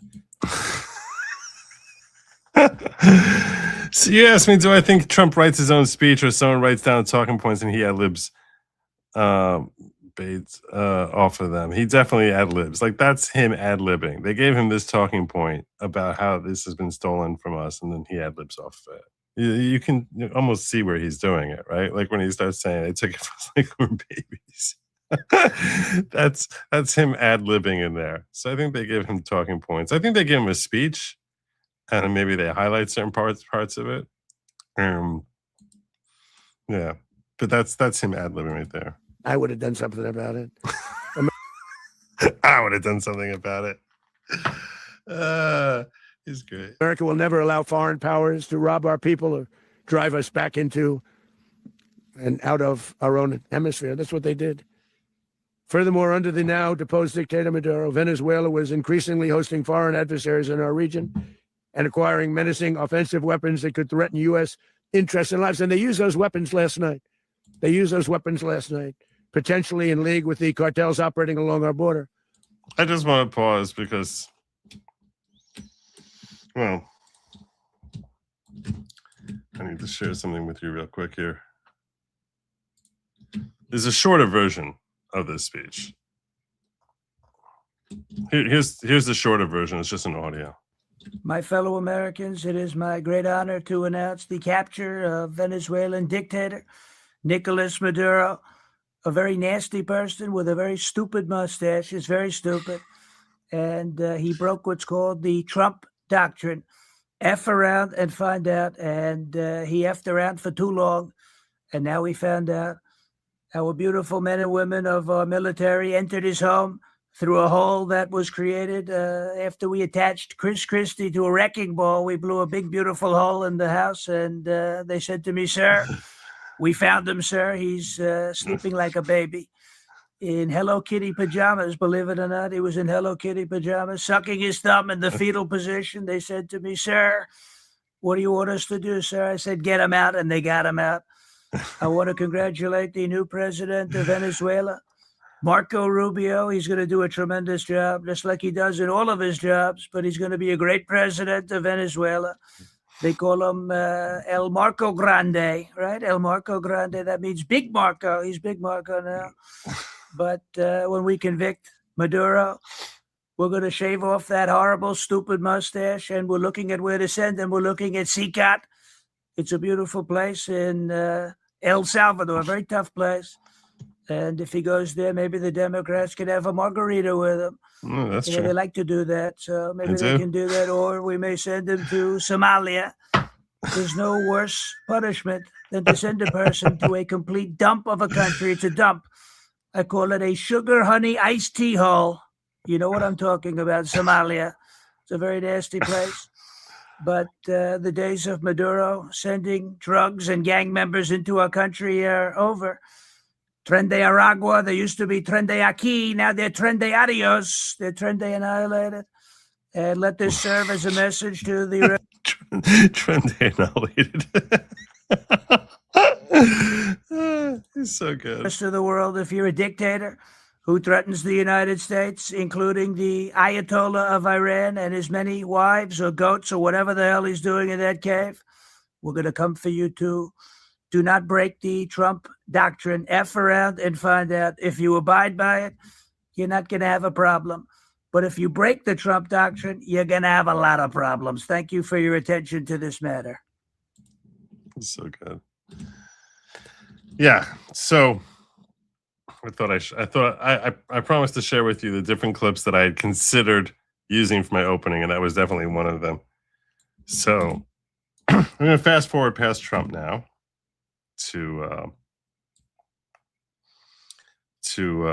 Marco Rubio.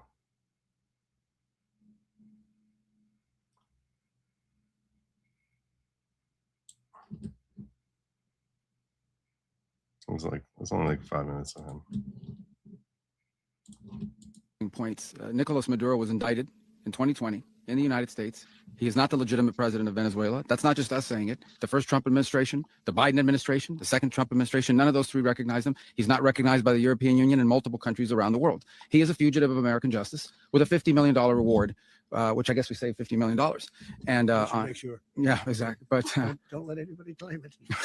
Nobody deserves it but us. But I want to be clear about one thing. Nicolás Maduro had multiple opportunities to avoid this. He was provided multiple very, very, very generous offers and chose instead to act like a wild man, chose instead to play around. And the result is what we saw tonight. The other message here is the following. You have a guy, like many people around the world, they like to play games. You have a guy who decides he's going to invite Iran into his country, is going to, do the confiscation of American oil companies, is going to flood our country with gang members, is going to take Americans prisoner and try to hold them for hostage and trade them like he was able to do with the Biden administration. Basically likes to play games all this time and thinks nothing's going to happen. And I hope what people now understand is that we have a president. The 47th president of the United States is not a game player. When he tells you that he's going to do something, when tells you he's going to address a problem, he means it. He actions it. I can tell you, I've watched this process now for 14, 15 years, been around it. Everybody talks. I'm going to do this. I'm going to do that. When I get there, we're going to do this. We're going to take. This is a president of action. Like, I don't understand yet how they haven't figured this out. And now if you don't know, now you know. Because this is the way it's going to play out. And I think people need to understand that this is not a president that just talks and does letters and press conferences. And, you know, if he says he's serious about something, he means it. And this is something that was a direct threat to the national interest of the United States. And the president addressed it. There's a president of peace, by the way. I told you what I just said earlier. This guy had multiple opportunities to find his way somewhere else and figure out another. He could have been living somewhere else right now, very happy. But instead, he wanted to play big boy. And so now, you know, he's got other sets of problems on his hands.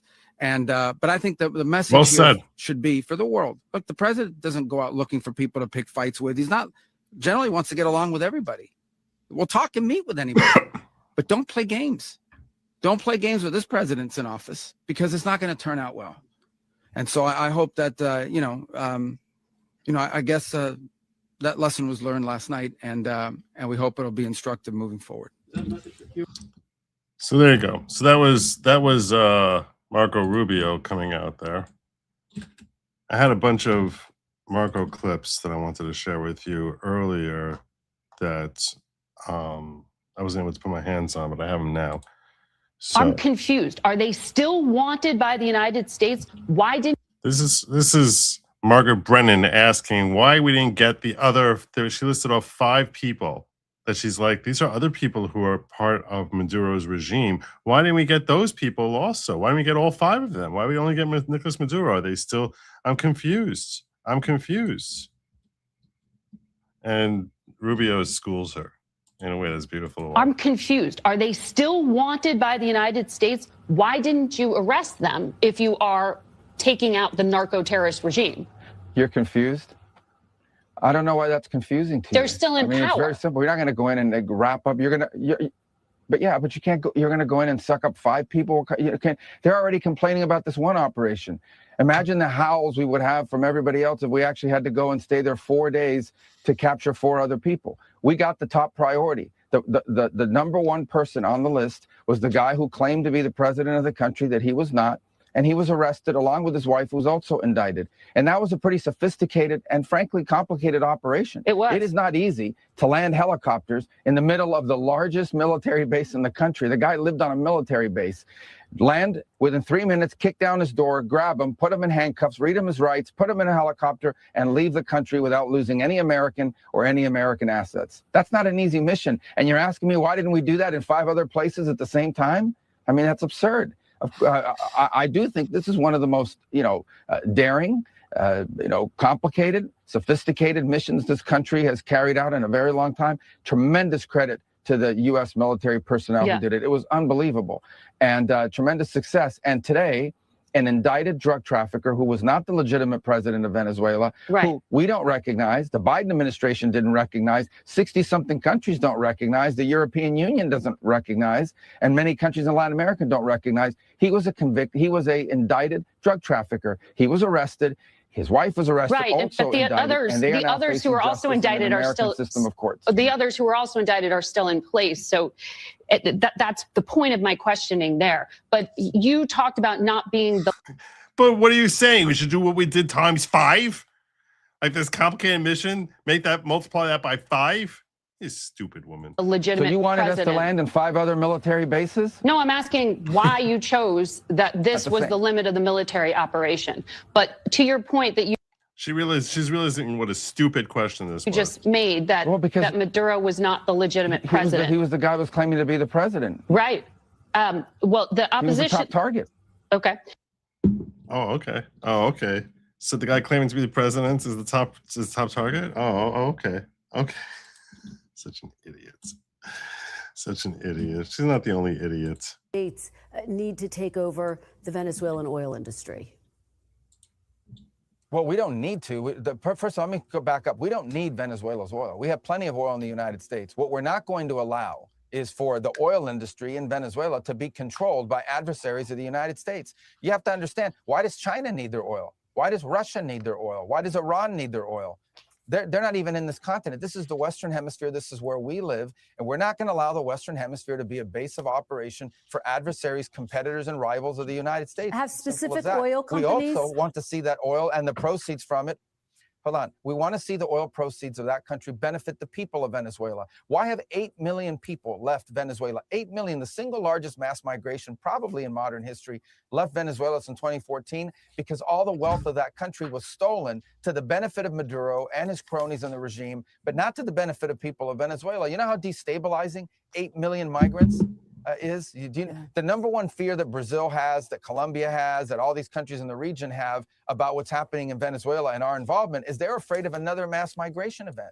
That's what they fear. This is deeply destabilizing stuff. It's not going to continue to happen. They are not going to come from outside of our hemisphere, destabilize our region in our own backyard, and us have to pay the price for it. Not under President Trump. Number one, most of the experts that people... So good. He's so good. He's just like taking her. He's like schooling these reporters. Have on television. I watch these experts, and it's clown hour. Okay, these are people that have focused their entire career on the Middle East or some other part of the world because that's where all the action was. Very few of them know anything about Venezuela or the Western Hemisphere. Venezuela looks nothing like Libya. It looks nothing like Iraq. It looks nothing like Afghanistan. It looks nothing like the Middle East, other than the Iranian agents that are running through there plotting against America. Okay, these are Western countries with long traditions among their at a people-to-people and cultural level and ties to the United States. So there's nothing like that. So I think people need to stop ascribing the apples and oranges here, the apples of the Middle East to the oranges of the Western Hemisphere. But do you... Nicely said. Two, this is about the national interest of the United States. And what I'm confident of is we are in a safer and better place because we're taking it seriously. The alternative would have been to leave Maduro there as an indicted drug trafficker, illegitimate president, running the country, open invitation for all of our adversaries to do whatever they want against the United States from Venezuela. That was not going to continue. The alternative would have been to allow a drug trafficker to continue to use national territory and elements of nation-state power to further drug trafficking organizations. Read the indictment. This guy used the levers of their security apparatus not to arrest drug traffickers, but to cooperate and facilitate the trafficking of drugs for the purpose of getting them into the United States. That's going to stop. I think it's an appropriate time for us to pull up the indictment. I have not looked at this yet, but we're going to look at it together. We're going to try and run through this relatively quickly. All right. Grand jury charges. For over 25 years, leaders of Venezuela. Let's see if we can do this in a way that's going to work. That's not what I wanted. Not this way.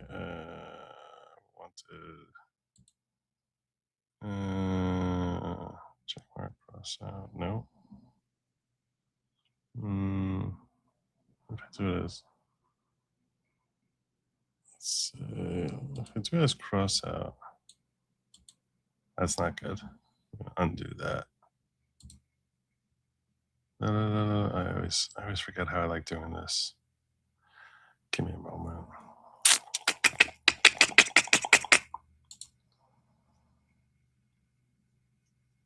I'll do a line. That's the way we'll do it.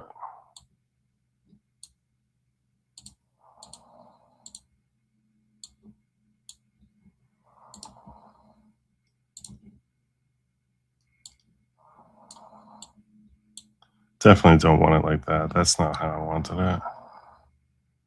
That's not how I wanted it.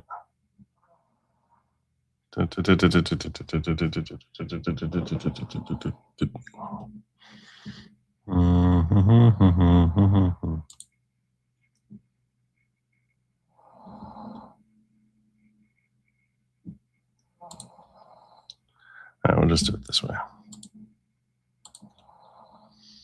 All right, for over 25 years, leaders of Venezuela have abused their positions of public trust and corrupted once legitimate institutions to import tons of cocaine. That's not good. All right. Nicolás Maduro, defendant, is at the forefront of that corruption and has partnered with his co-conspirators to use his illegally obtained authority and the institutions he corroded to transport thousands of tons. Really?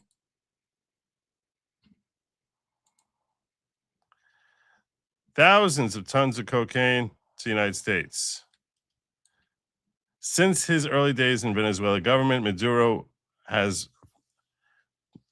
tarnished every public office he's held. As a member of their National Assembly, he moved loads of cocaine under the protection of Venezuelan law enforcement, as well as Minister of Foreign Affairs. Maduro provided Venezuelan diplomatic passports to drug traffickers. Good Lord. And facilitated diplomatic cover for planes used by money launderers to repatriate drug proceeds from Mexico to Venezuela.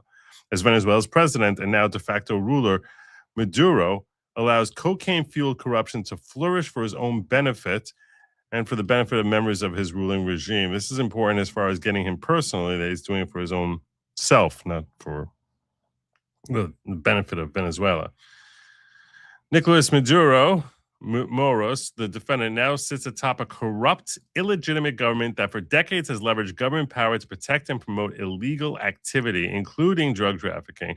That drug trafficking has enriched and entrenched Venezuela's political and military elite, including Minister of the Interior, Justice and Peace, Diosdado Cabello Rondon, the defendant, and former Minister of the Interior and Justice Ramon Rodriguez Chacin. The defendant, massive-scale drug trafficking has also concentrated power and wealth in the hands of Maduro. Let me just make sure something here. Yeah, I did that. In the hands of Maduro and his family, including his wife, the purported First Lady of Venezuela, Celia Adela Flores de Maduro, the defendant, and Maduro's son, Nicolas Ernesto Maduro. So this is a real family affair here. The cycle of narcotics-based corruption lines the pockets of Venezuelan officials and their families while also benefiting violent narco-terrorists who operate with impunity on Venezuelan soil and help produce, protect, and transport tons of cocaine to the United States. So they're a real problem for us. It's not just some sort of foreign affair. At various times since or around 1999, Venezuelan officials, including Maduro, have partnered with narco-terrorists from the Fuerzas Armadas from Revolucionarias de Colombia, or FARC, as well as ELN, Tren de Agua, and their leader, which is Hector Flores, also known as Nino Guerrero. In sum, Maduro and his co-conspirators have for decades partnered with some of the most violent and prolific drug traffickers and narco-terrorists in the world and relied on corrupt officials throughout the region to distribute tons of cocaine in the United States. So this guy's been distributing throughout here. Maduro is a Venezuelan citizen who previously the president of Venezuela is now having remained in power despite losses in recent elections, the de facto but illegitimate ruler of the country. Maduro also previously held a seat in Venezuela's National Assembly between and around 2000 and around 2006, acting as the Venezuelan Minister of Foreign Affairs. In around 2006 to about 2013, acted as a vice president of Venezuela in around 2013. He succeeded Hugo Chavez, who died in 2013, and during his own presidency, continued to participate in cocaine trafficking. So this guy is literally sitting on the throne of the country as a drug trafficker with drug dealers and narco-terrorist groups. In around 2018, Maduro declared victory in a disputed, internationally condemned presidential election in Venezuela. I don't know if they want to invest much time in saying that, in whether and trying to establish that they cheated that election. In or around 2019, Venezuelan National Assembly invoked the Venezuelan Constitution and declared that Maduro had usurped power and was not the legitimate president of Venezuela. Nonetheless, Maduro continued to exercise the powers of the Venezuelan presidency, causing more than 50 countries, including the United States, to refuse to recognize Maduro Moros. Give me one moment.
Nonetheless, Maduro continued to exercise the powers of the Venezuelan presidency, causing more than 50 countries to refuse to recognize him as their head of state. In around 2024, Venezuela had another presidential election that was again widely criticized by the international community, and he again declared himself the victor. Then they get into Rondon. I don't care about Rondon or Chacín or Flores de Maduro. Celia is his wife, so she's here. So let's get into what her role is here. She's the de facto first lady and has a long-standing political career. Flores de Maduro has acted as the president of the National Assembly, starting when her husband left that role to become Minister of Foreign Affairs between and around 2006 to 2011, as the AG of Venezuela between and around 2012 and 2013, as a member of the National Constituent Assembly starting in around 2017. So she doesn't seem to have nearly the same level of involvement. It's at least what we see in the first couple of pages here compared to her husband. But let's see what else we got. Then they got his son, the prince. The defendant's son is, who we don't have him in custody right now, defendant, a corrupt Venezuelan politician. Maduro Guerrero entered politics after his father became president of Venezuela in around 2013. At that time, Maduro appointed his son the head of the Court of Special Inspectors of the Presidency, a position which was created for little Nicky. In or around 2017, he entered Venezuela's National Constituent Assembly, and on around January 2021, he entered Venezuela's National Assembly, where he continues to hold office. The FARC, that was one of the agencies, the drug cartel agencies, since its founding in 1964, has become one of the largest producers of cocaine in the world. FARC has generated significant revenue through its cocaine trafficking, which it used to fund its operations, including large-scale weapons purchases and terrorist attacks. FARC has also directed violent attacks against the United States, persons, and property in foreign jurisdictions, like in Colombia.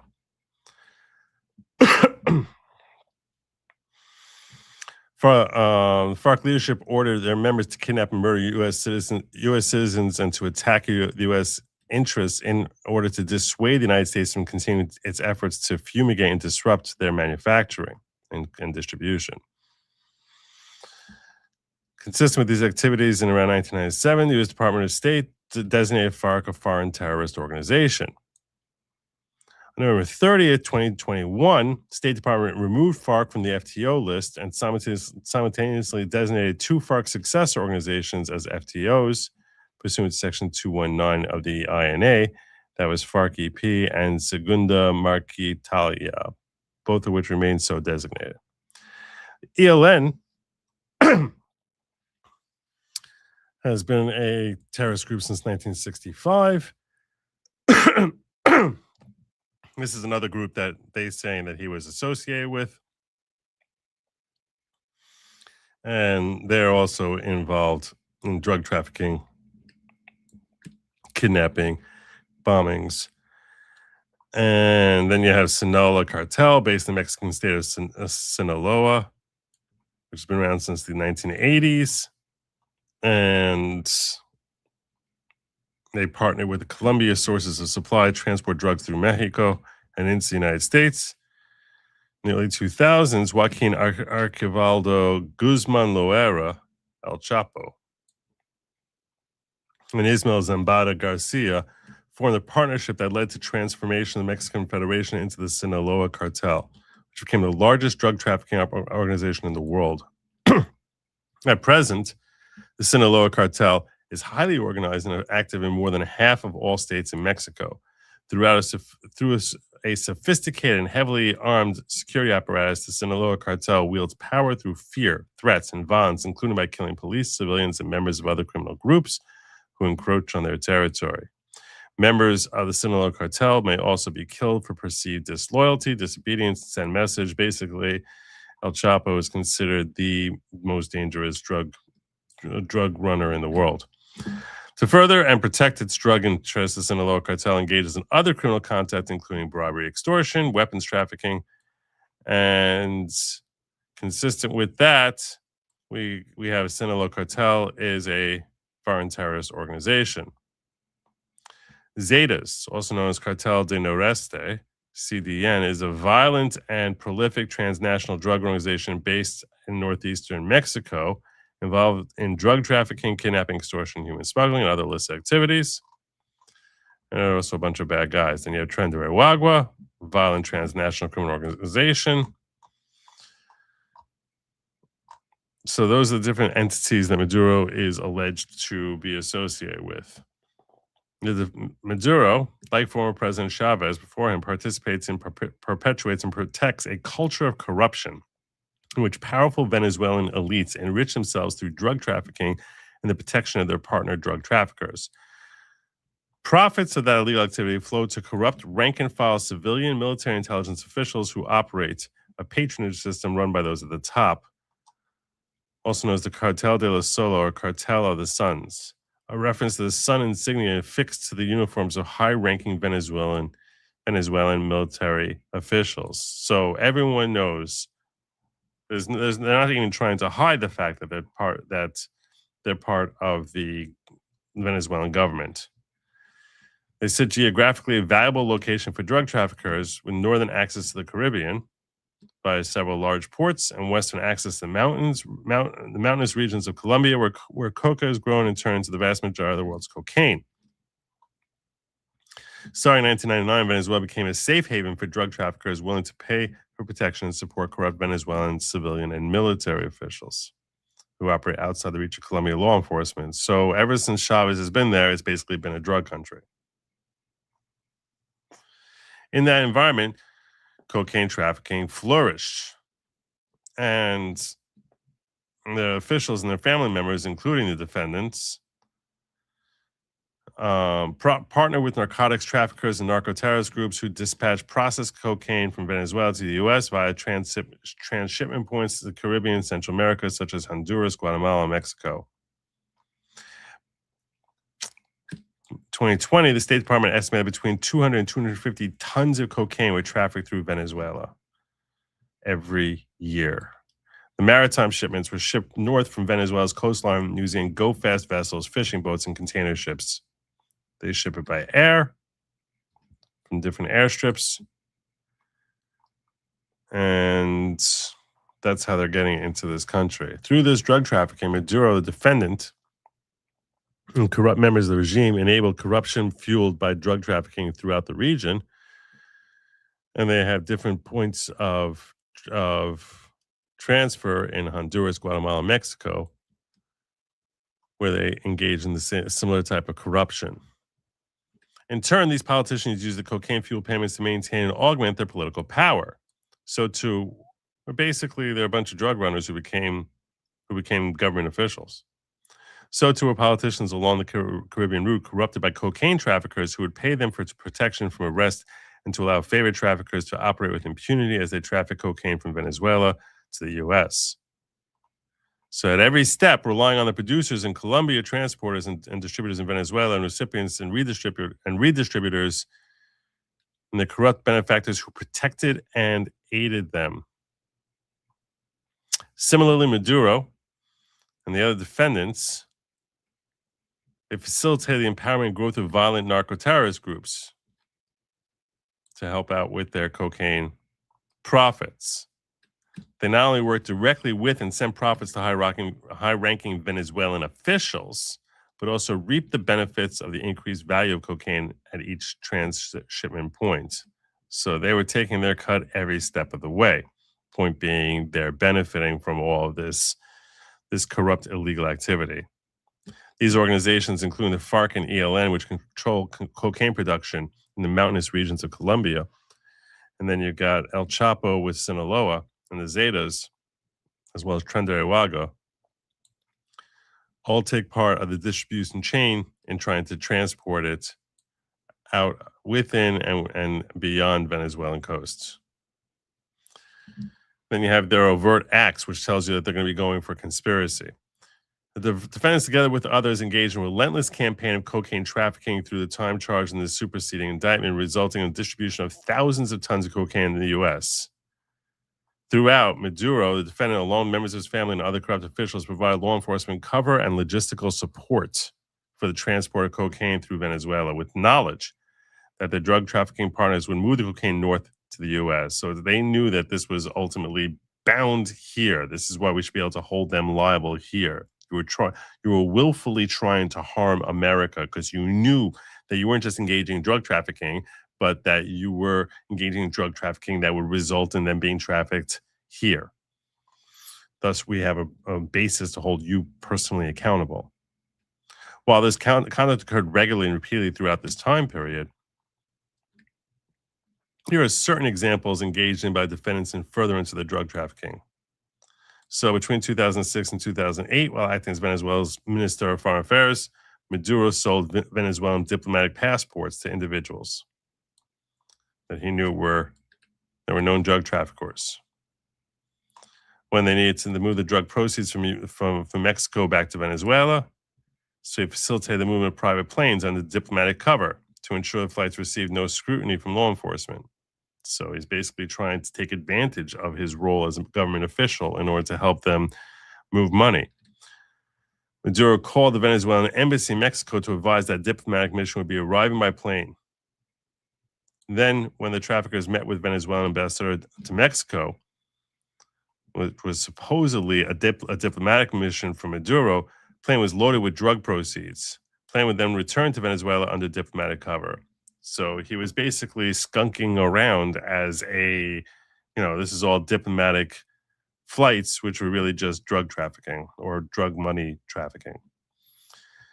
In 2007, Celia Flores attended a meeting which Flores de Maduro accepted hundreds of thousands of dollars in bribes to broker a meeting between large-scale drug traffickers and the director of Venezuela's National Anti-Drug Office, Nestor Rivero Torres.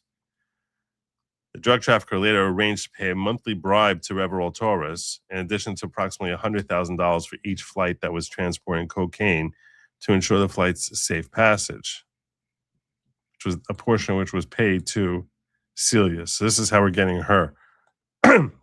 That she's actively participating and financially benefiting from this arrangement. She's helping to facilitate it and collecting money for playing that role. In around 2015, Torres was charged with narcotics offenses in the Eastern District of New York and is a fugitive. In around 2003 and in around 2011, while Desario Cabello Rondon occupied various officials' positions in Venezuela, the group of Colombian drug traffickers dispatched cargo containers on container ships carrying 5 to 6 tons of cocaine and sometimes as much as 20 tons each from ports in Venezuela to ports in Mexico and ultimately the United States. See, we don't have concrete examples here of them doing anything recently. Like the most recent thing we saw was like from 2011, which makes you concerned about statute of limitations issues, right? At least it should be in the back of our minds. Between in around 2004 and 2015, Maduro and Flores de Maduro worked together to traffic cocaine, much of which had been previously seized by Venezuelan law enforcement. So at least now we're getting to 2015. During this time, Maduro maintained their own groups of state-sponsored gangs known as collectivos to facilitate and protect the drug trafficking operation. He also ordered kidnappings, beatings, and murders against those who owed them drug money. Basically, your classic drug trafficker. Your classic drug kingpin. In around 2006, Venezuela officials dispatched more than 5.5 tons of cocaine from Venezuela to Mexico on a DC-9 jet. Trying to find something like a little bit more recent than this. Between 2006 and 2008, Hector Rustenford Guerrero Flores, Nino Guerrero, worked with one of the largest drug traffickers in Venezuela, Walid Makled. Again, that's 2008. Trying to find something more recent here. In 2008, we have stuff with Chacin. In 2011, the Sinaloa cartel's then leader, Joaquin Archibaldo Guzman Loera, El Chapo, financed cocaine laboratories in Colombia. Cocaine produced in those laboratories was then transported using FARC into Venezuela and received protection en route to the airstrip of Carvajal Barrios, a close ally of Maduro. Then we got 2013. After he becomes president, Venezuelan officials dispatched approximately 1.3 tons of cocaine in a commercial flight from the Maiquetía airport to Paris to Charles de Gaulle in Paris. And Maduro convened a meeting with them, with among others, Rondon and others. And during that meeting, he told Rondon and Barrios that they should not have used the Maiquetía airport for drug trafficking after the 2006 seizure in Mexico, and they should instead use other well-established drug routes and locations to dispatch cocaine. Between approximately 2014 and 2015, a captain in the Venezuelan National Guard on Margarita Island, Venezuela, coordinated hotels, transportation, women, and food for visits by Venezuelan officials. Okay. Between October 2015 and around November 2015, Efrain Campo Flores, two relatives of Maduro, agreed during recorded meetings with DEA confidential sources to dispatch multi-hundred-kilogram cocaine shipments from Maduro's presidential hangar. During recorded meetings with the sources, Campo Flores and Flores de Freitas explained that they were at war with the U.S., and they described the Cartel de los Solos, discussed the connection to commander for FARC, who was supposedly high-ranked, and indicated they were seeking to raise $20 million in drug proceeds to support a campaign by Maduro in connection with his election.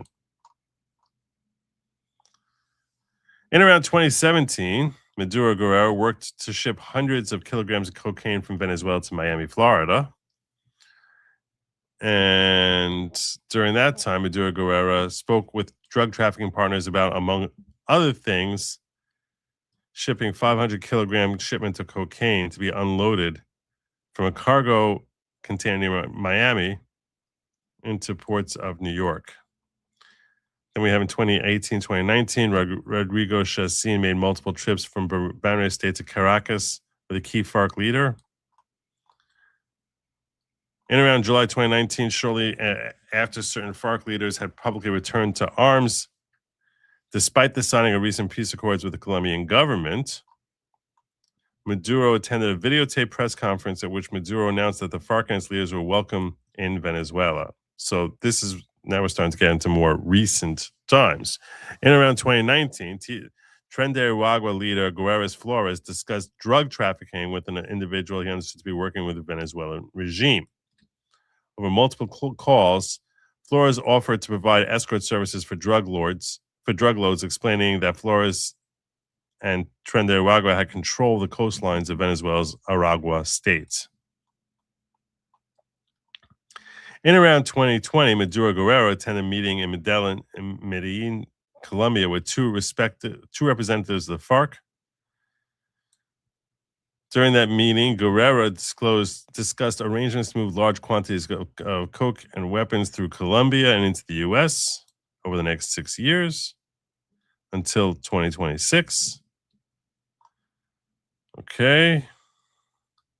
So this sounds like conspiracy because we're seeing stuff that's more recent from these other individuals, not Maduro, which you can imagine is very possible that Maduro himself as president was not as directly involved. So you establish the background that he's got all these ties and connections, and he's very, very aware and complicit and was likely liable of committing crimes that might be beyond the statute of limitations for purposes of establishing that he's part of this ongoing conspiracy that's happening now, and that he's overseeing and giving them protection because he's almost certainly gaining from it financially.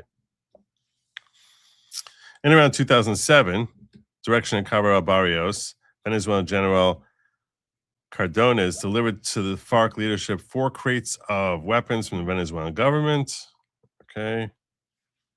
Between and around 2022 and 2024, Cabello Rondon regularly traveled to clandestine airstrips controlled by ELN near the Colombia-Venezuela border to ensure cocaine's continued safe passage to Venezuelan territory. So this is now trying to say that he's authorizing this free flow of drug trafficking through Venezuela, that his associate that they were part of a conspiracy. And around the the end of 2024, Rondon received narcotics proceeds from cocaine trafficking. And around 2025, Colombian drug traffickers discussed with an associate of Rondon plans for continued cocaine trafficking through Venezuela. So, again, most of his activities seems to be, his personal activity seems to have been a while ago, but the idea seems to be that he's part of this ongoing conspiracy, which is running through his country, and that he was personally involved in earlier. It's not an easy case. It's not like a slam dunk case. From at least around 1999 to and including in and around 2025, Maduro, Ramon, and defendants and others, known and unknown, to at least one of whom will be the first broad arrest in Southern District, New York, intentionally and knowingly combined, conspired, and agreed together with each other to violate Title 21 U.S. Code 960A. So let's try to pull that up. Let's see what we're talking about here. Title 21 960A.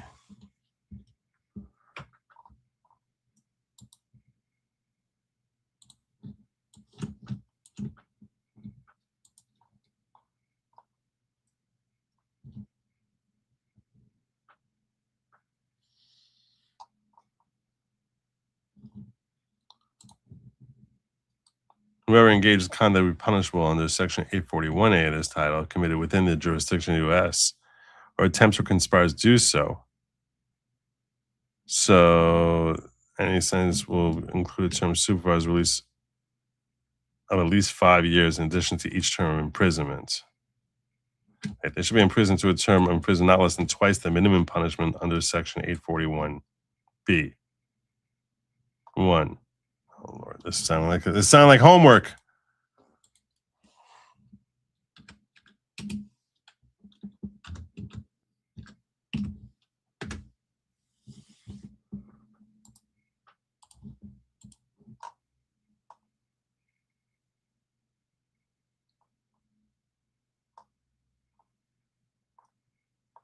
No, it's all about the weight. No, so we're talking about 20 years here. He's going to be here forever. He gets convicted. Not less than twice the minimum punishment.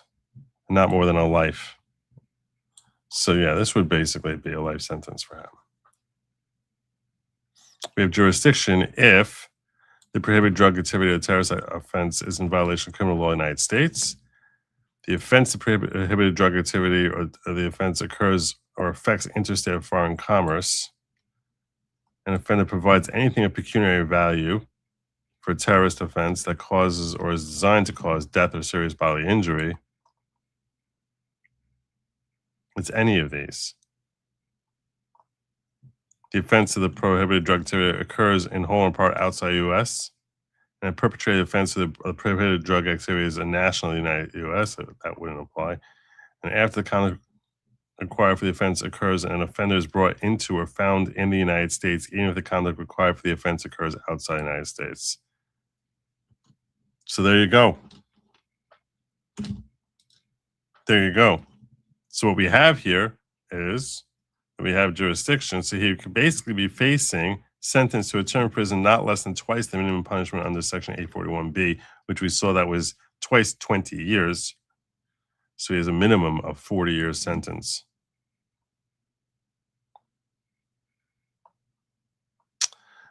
Now that's, but this is conspiracy to engage in 960A. So conspiracy might be 5.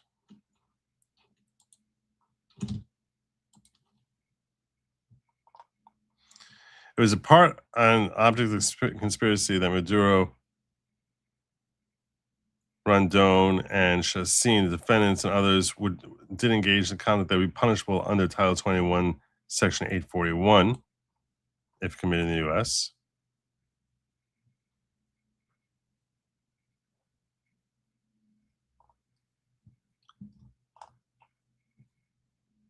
To wit, the distribution or possession with the intent to distribute 5 kilograms and more of mixtures and substances containing a detectable amount of cocaine, knowing and intending to provide directly and indirectly something of pecuniary value to a person or organization that has engaged in terrorism.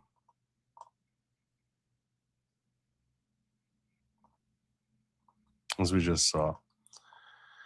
Count 2 is cocaine importation conspiracy, where the U.S. is alleging that from at least in around 1999 until and including 2025, that the defendants collectively, at least one of whom has been and will be first brought and arrested in the Southern District of New York, intentionally and knowingly combined, conspired, confederated, and agreed together with each other to violate Title 21, Chapter 13, Subchapter 2.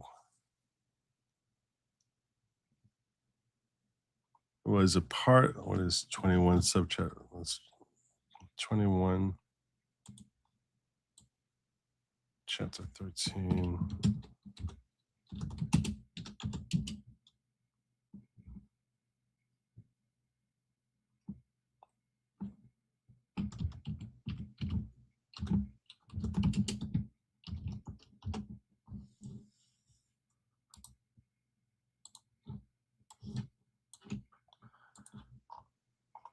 Oh my God.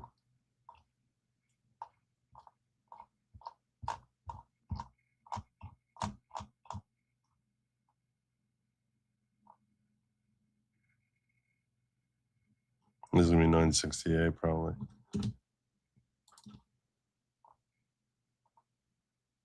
Yeah, 952A, 960A.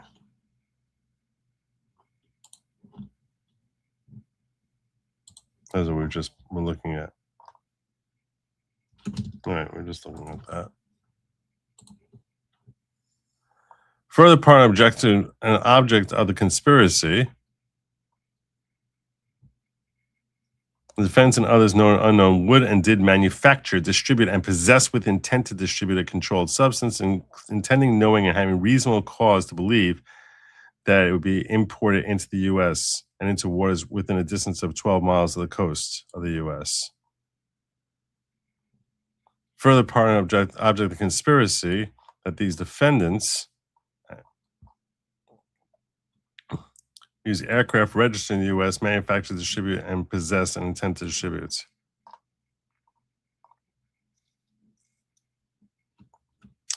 Friends conspired to import to the U.S. and into customs territory of the U.S. from a place outside thereof.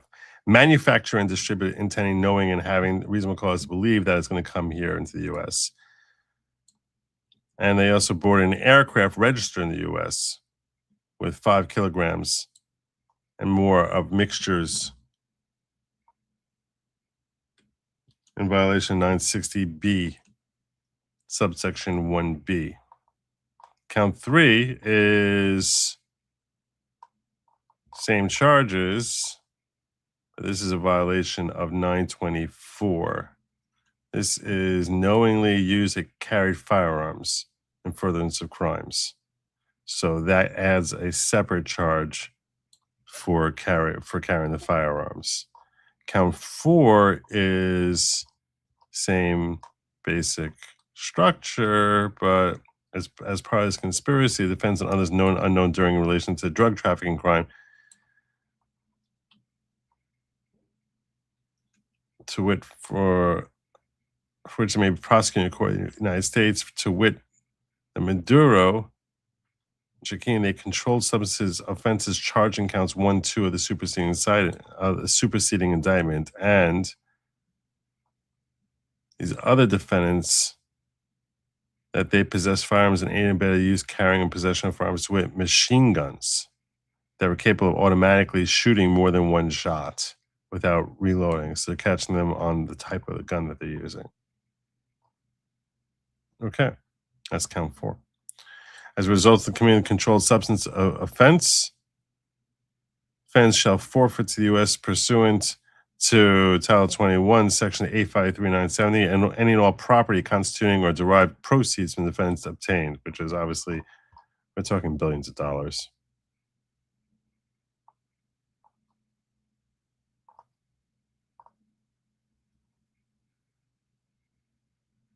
And that's That looks like our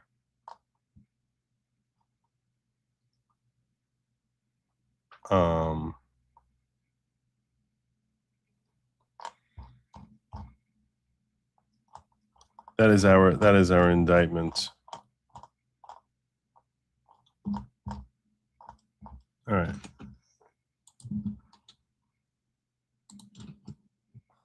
Questions? Questions. All right, we're good. We're good on that. I did promise you something before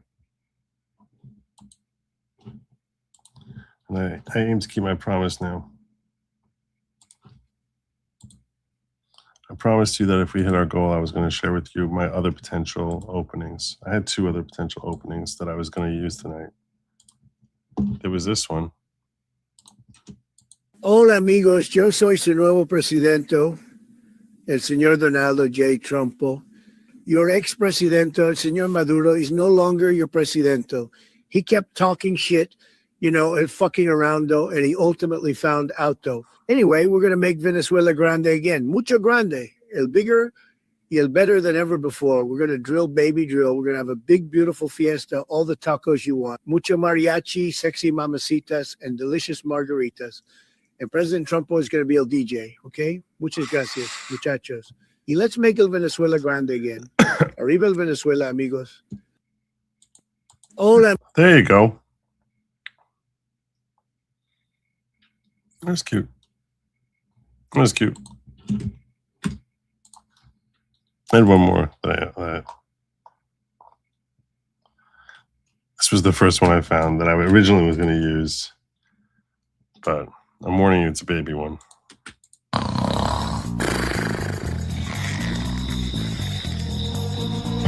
FBI, open up!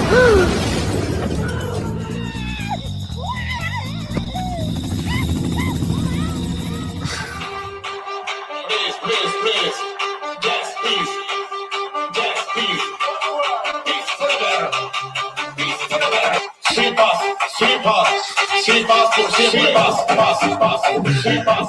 I like that it's like Batman. Anyhow, so those were the 2. Those were the 2 that I promised I wanted to share with you all. I wanted also to cover, because someone else brought up, before I get on out of here, I do want to cover this walls thing that someone brought up that I was like, really? Walls may not be running? And apparently that's the talk. That is the talk. Where's my Somalian stuff?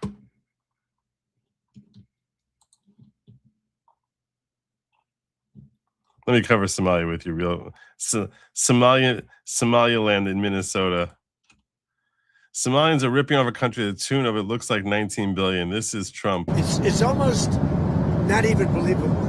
This very stupid, low IQ governor, he's a very stupid man, because, you know, I had a campaign against him with JD, and he's a stupid man, and he's a corrupt politician. And the Somalians are ripping off our country to the tune of, looks like $19 billion, but that's only what they can find. So usually when you're looking at 19, that would mean it could be 50. But the numbers are astronomical. Think of it. They have a dead country. They don't have government. They don't have anything. They don't have a military. All they do is run around shooting people and trying to capture ships. You know, we don't let them take ships anymore. You know why? We use the same exact missile on them that we use on the drug carriers. And it's very effective. So you notice there's nobody capturing ships anymore? Because as they head out to go capture the ship, and the ship doesn't want to fire back because it's very flammable stuff in many cases. And the insurance companies don't want, because they build $1 billion ship, and they don't want anybody firing rockets into the ship. But we're hitting them so hard, and it's very similar. Same missile system. It's called Deadly Accurate. And you notice that ships aren't being taken anymore. The pirates are. That's right. I thought about the pirates aren't. Well, no Somali pirates. It's actually very easy. They head out. We say, guess what? There's pirates. That's the end of the pirates. The shipping business is coming back because, see, these are little things that we're doing. And I'm doing it not just for American ships, I'm doing it worldwide. Because we don't want ships taken by Somalia pirates. But what they are doing is they're stealing money from the American taxpayer. And every one of them should be forced to leave this country, including Ilhan Omar, who's a total crook. And she's one of the leaders of it. Not the only, because she's not that smart. But think of it. $19 billion at least they've stolen from Minnesota and from the United States. It's actually more from the United States because Minnesota puts in, and we're not going to pay it anymore. We're going to have Waltz go pay. We're not going to pay them, and we're not going to pay California, and we're not going to pay Illinois with that big slob of a governor that they have. Big slob of a governor. Uzelian says, yes, it was thousands. According to the DA, between 200 and 250 metric tons of Colombian blow was sent to the U.S. through there. People are retards and they say, well, there's no fentanyl. Yeah, cocaine's not too cool either. I had a quote from J.D. Vance on that as well. I had a couple more that I wanted to share with you. I don't know if this is true or not. What I'm about to share with you, I'm warning you, I don't know if this is real or not. This was going around on the internet. So I'm sharing it with you, and I'm going to tell you right now, I personally think that this is probably a prank. But this is, I'm sharing this with you to let you know I think this is a prank. Submit a Minneapolis Craigslist post in search of child actors for daycare sites where funding was cruelly ripped away without cause. To help hurry the state's vetting process, we're looking to hire 20 child actors for 3 days while state is present on site. $1,500 a day. Hi, all. My family runs a daycare here in the city and have for over 5 years until Monday when funding was cruelly ripped away without cause. This sounds really legit. Due to this insane, poor decision, clear in white supremacy, we had to close our doors immediately. We must prove we are a functioning daycare to get the funding back. The issue is the entire client base has already found new daycare services, so we need to find new client base quickly. To help hurry this state of vetting processes, we are looking to hire 20 child actors for 3 days while state is present on site. We pay up to $1,500 per actor per day. If you're interested, please send your child's age and note of what makes your child a special actor. Submit phone number as well, as we will be doing quick phone interviews as part of the hire process. Thank you so much for taking time out of your day to read this ad. Principals only. Recruiters, please don't contact this job poster. I don't know. What do you guys think this is real or not?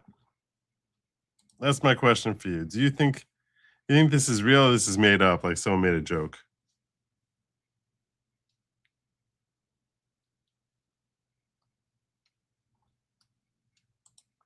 Fake the punctuation is indicative of leering.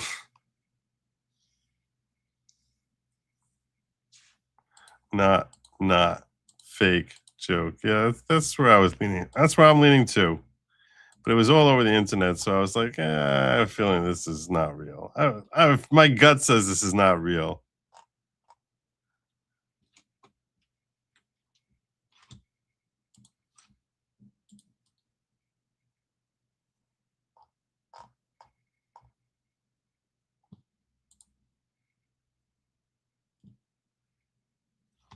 And Nick Sorter reporting that President Trump is publicly calling for the immediate deportation of Somali refugees. Somali pirates are stealing money from the U.S. taxpayer. Every one of them should be forced to leave this country, including Ilhan Omar, a total crook. From the American taxpayer, Somalia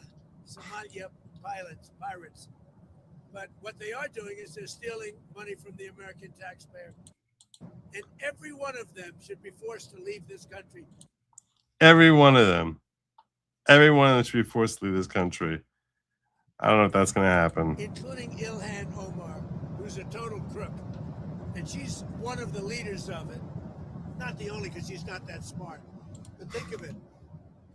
$19 billion. At least they've stolen from Minnesota and from the United States. It's actually more from the United States because Minnesota puts in, and we're not going to pay it anymore. We're going to have Waltz go pay.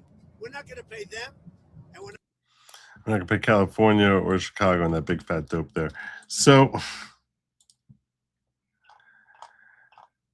there's talk about Walz dropping out of his gubernatorial race. Governor Tim Walz calls impromptu news conference amid questions about his future. Walz has faced national scrutiny over fraud in state programs, and a growing number of Democrats have privately expressed concern about his run for a third term. Minnesota Governor Tim Walz will hold an impromptu news conference at 11 a.m. on January 5th as he faces intense scrutiny for fraud in the state's welfare programs and questions about his political future. Walz's office issued an unusually vague advisory late Sunday, January 4th, about the news conference, saying only that he will discuss news of the day. The DFL governor, who announced in September he would seek a third consecutive term, has faced national criticism over fraud in the state's Medicaid program, including from several Republicans in Minnesota who called for him to resign or drop his bid for re-election. At the same time, a growing number of DFL elected officials and activists have privately expressed concerns about Walz's viability for a third term, with the chatter becoming even louder since President Donald Trump's administration has put Minnesota's fraud crisis under the spotlight. I guess Trump is going to turn the page on Walz. He's going to turn the page. That's what Jen Walz was saying, a lunatic, about Trump. Nearly a dozen Democrats who spoke to the Minnesota Star Tribune in recent weeks said they thought Walz should not seek re-election, including several who compared his run for a third term to President Joe Biden's doomed 2024 campaign. A group of DFL state senators have been requesting a meeting with Walz in the past couple of weeks to voice their concerns to him directly and start a private discussion about the path forward, including to multiple people familiar with the effort. There's always sort of gossip and rumbling, said Jennifer McEwen, DFL Duluth. I'm not a part of that group that's talking actively about this. Senator Matt Klein, DFL Mendota Heights, declined to comment on the senator's request for a meeting with the governor while not dismissing that an effort was underway. We don't discuss internal caucus politics with the media, Klein said. Minnesota is confronting one of the largest social services fraud scandals in its history. Federal prosecutors have documented hundreds of millions of dollars worth of fraud, a lot more than that, in state autism services, housing, and meals programs, amongst others. Total scope of the theft could reach into the billions when it's all uncovered, including, according to federal prosecutors. His aides did not respond to requests for comment as they're too busy refining their resumes. So there you go. That's my show. I'm sticking to it, my friends. I thank you all for joining me. I forgot to thank Barb. Thank you for the kind super sticker there, Barb Rogers. God bless you. She often pops on in here and just gives me a nice little tip like that, and I appreciate you. Thank you. I thank you all for joining me. And I think it's time for me to land my plane. Tomorrow, I'm probably going to be starting late. Tomorrow because, like I said, I have a family affair. I don't expect to be back here probably before like 11. So that's probably what I'm going to set everything up for. So, yeah, what do I have left for you? Lab meat. It's never meant for you. It's meant for they, them, not for you. And do not eat the bugs. Don't do it. Don't eat the bugs. Have a good night, everyone. And as always, I thank you for joining. Hit the like. Drop a comment. Godspeed.